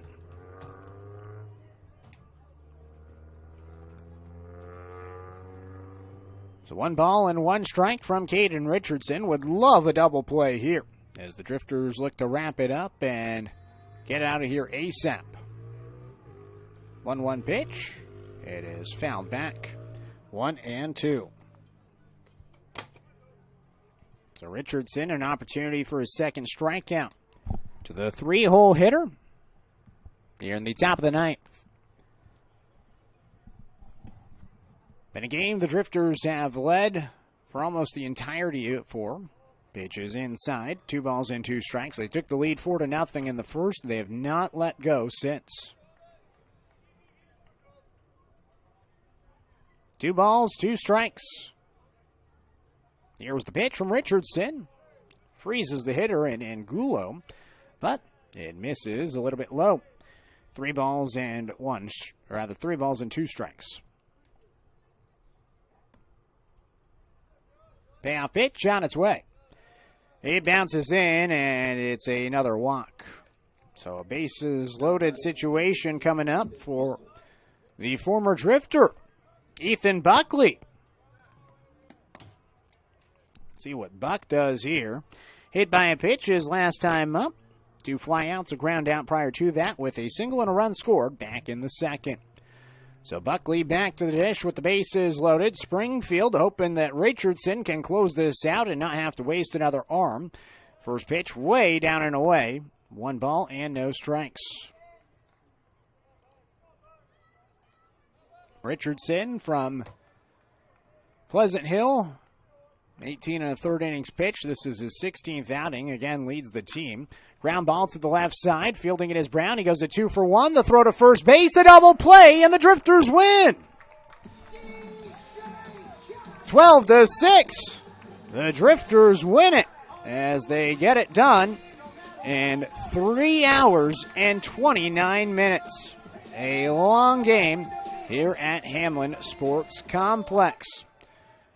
So the Drifters win it. They win game number 1 of the series, and they extend Yakima's losing streak to 11 games.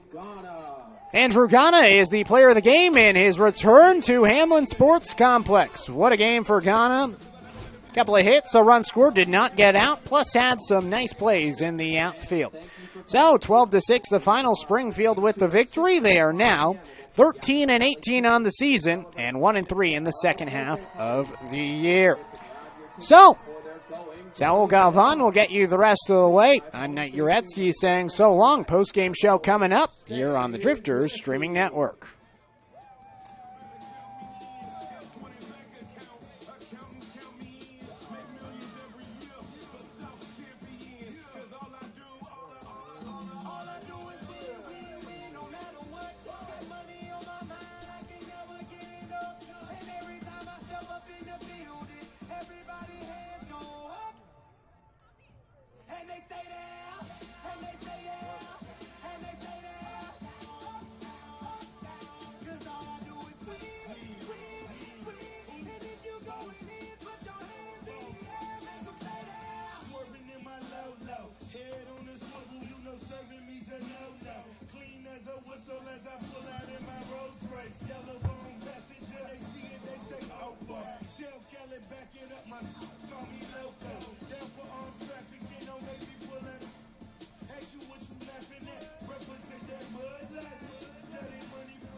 kitchen, hot on the stove, water getting boiled. Being slow, Snoopy in the OT, system overload. I've been running this rap game since I was 20 years old. I hung with the worst of them, bust till I burst them up. Well, I think the feeling is pretty drifty up here in the press box as the Drifters win 12-6 in Game 1 of a 3-game series against the Yakima Valley Pippins. Hello, everybody. Saul Galvan back here with you to close things out as, again, Drifters get the win here in Game 1 of the series and start off the homestand on the right foot. 12-6 was the final score. Drifters had 11 hits and committed just 1 error. Meanwhile, the Pippins 6 runs on 9 hits and 4 errors committed. It was not a great day overall on defensively for the Pippins, and the Drifters, they definitely took advantage of that. It felt like every time the Pippins made a mistake, Drifters were right there to make up for it and get some more runs going. But the runs came in bunches without a doubt. Drifters scored 4 runs in the first inning, 3 in the third, and then they did not score for the 4th, 5th, and 6th inning. They scored 5 more runs in the 7th inning, some much-needed insurance. And for the Pippins, they scored no more than 2 runs in 1 inning. 2 in the 2nd, 2 in the 4th, 2 in the 5th, and then were held shut out the entire game. Again, 12-6 was the final score. Really a lot of contributors for this game tonight. We'll start offensively, though. The player of the game, Andrew Ghana. Welcome back, Mr. Ghana. He had an unbelievable game. Went 2 for 2 with a couple of hits, a couple RBIs, and a walk as well. Really made his debut presence known. Had some great plays out in the outfield as well. I gotta tell you, he's got to be excited to be back, and the Drifters are surely excited to have him back on the roster. Also, a couple of honorable mentions. Elliot Brown had a couple hits, 2 for 4, came around to score once, and also drew a walk. And Logan Honma did not get the start over at third base. It was Nick Domino who got the start at third base, but then Honma came in as a defensive substitution. Didn't matter. Honma still had a couple of base hits, 2 for 4 day. Also scored and worked a walk.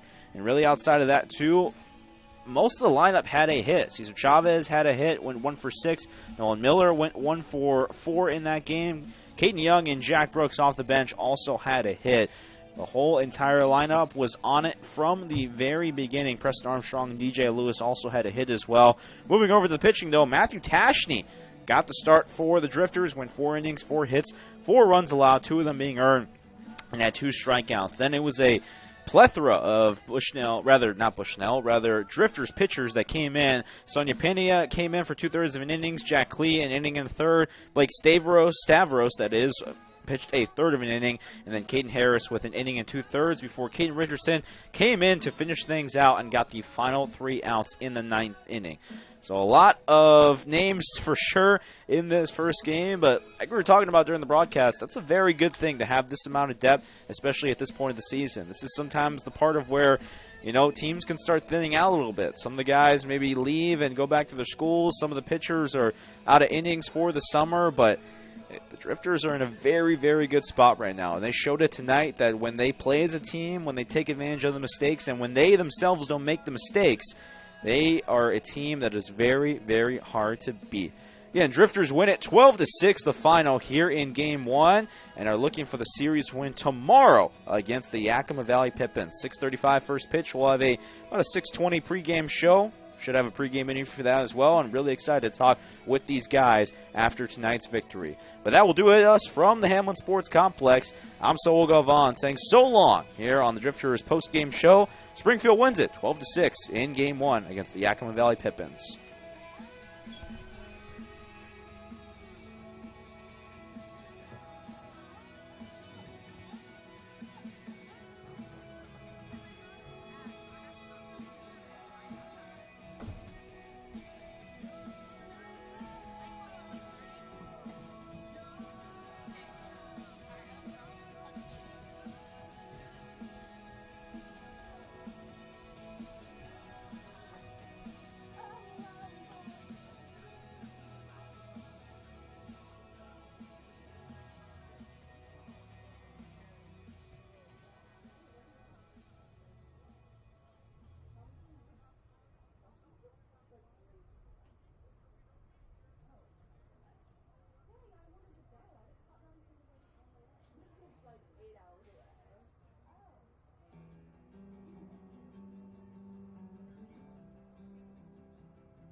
picket fenced in, hearts like a feather in a tulsa wind.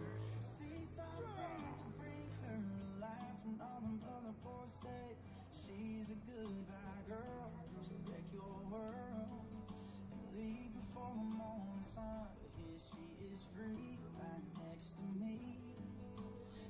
mind trying to tame for love.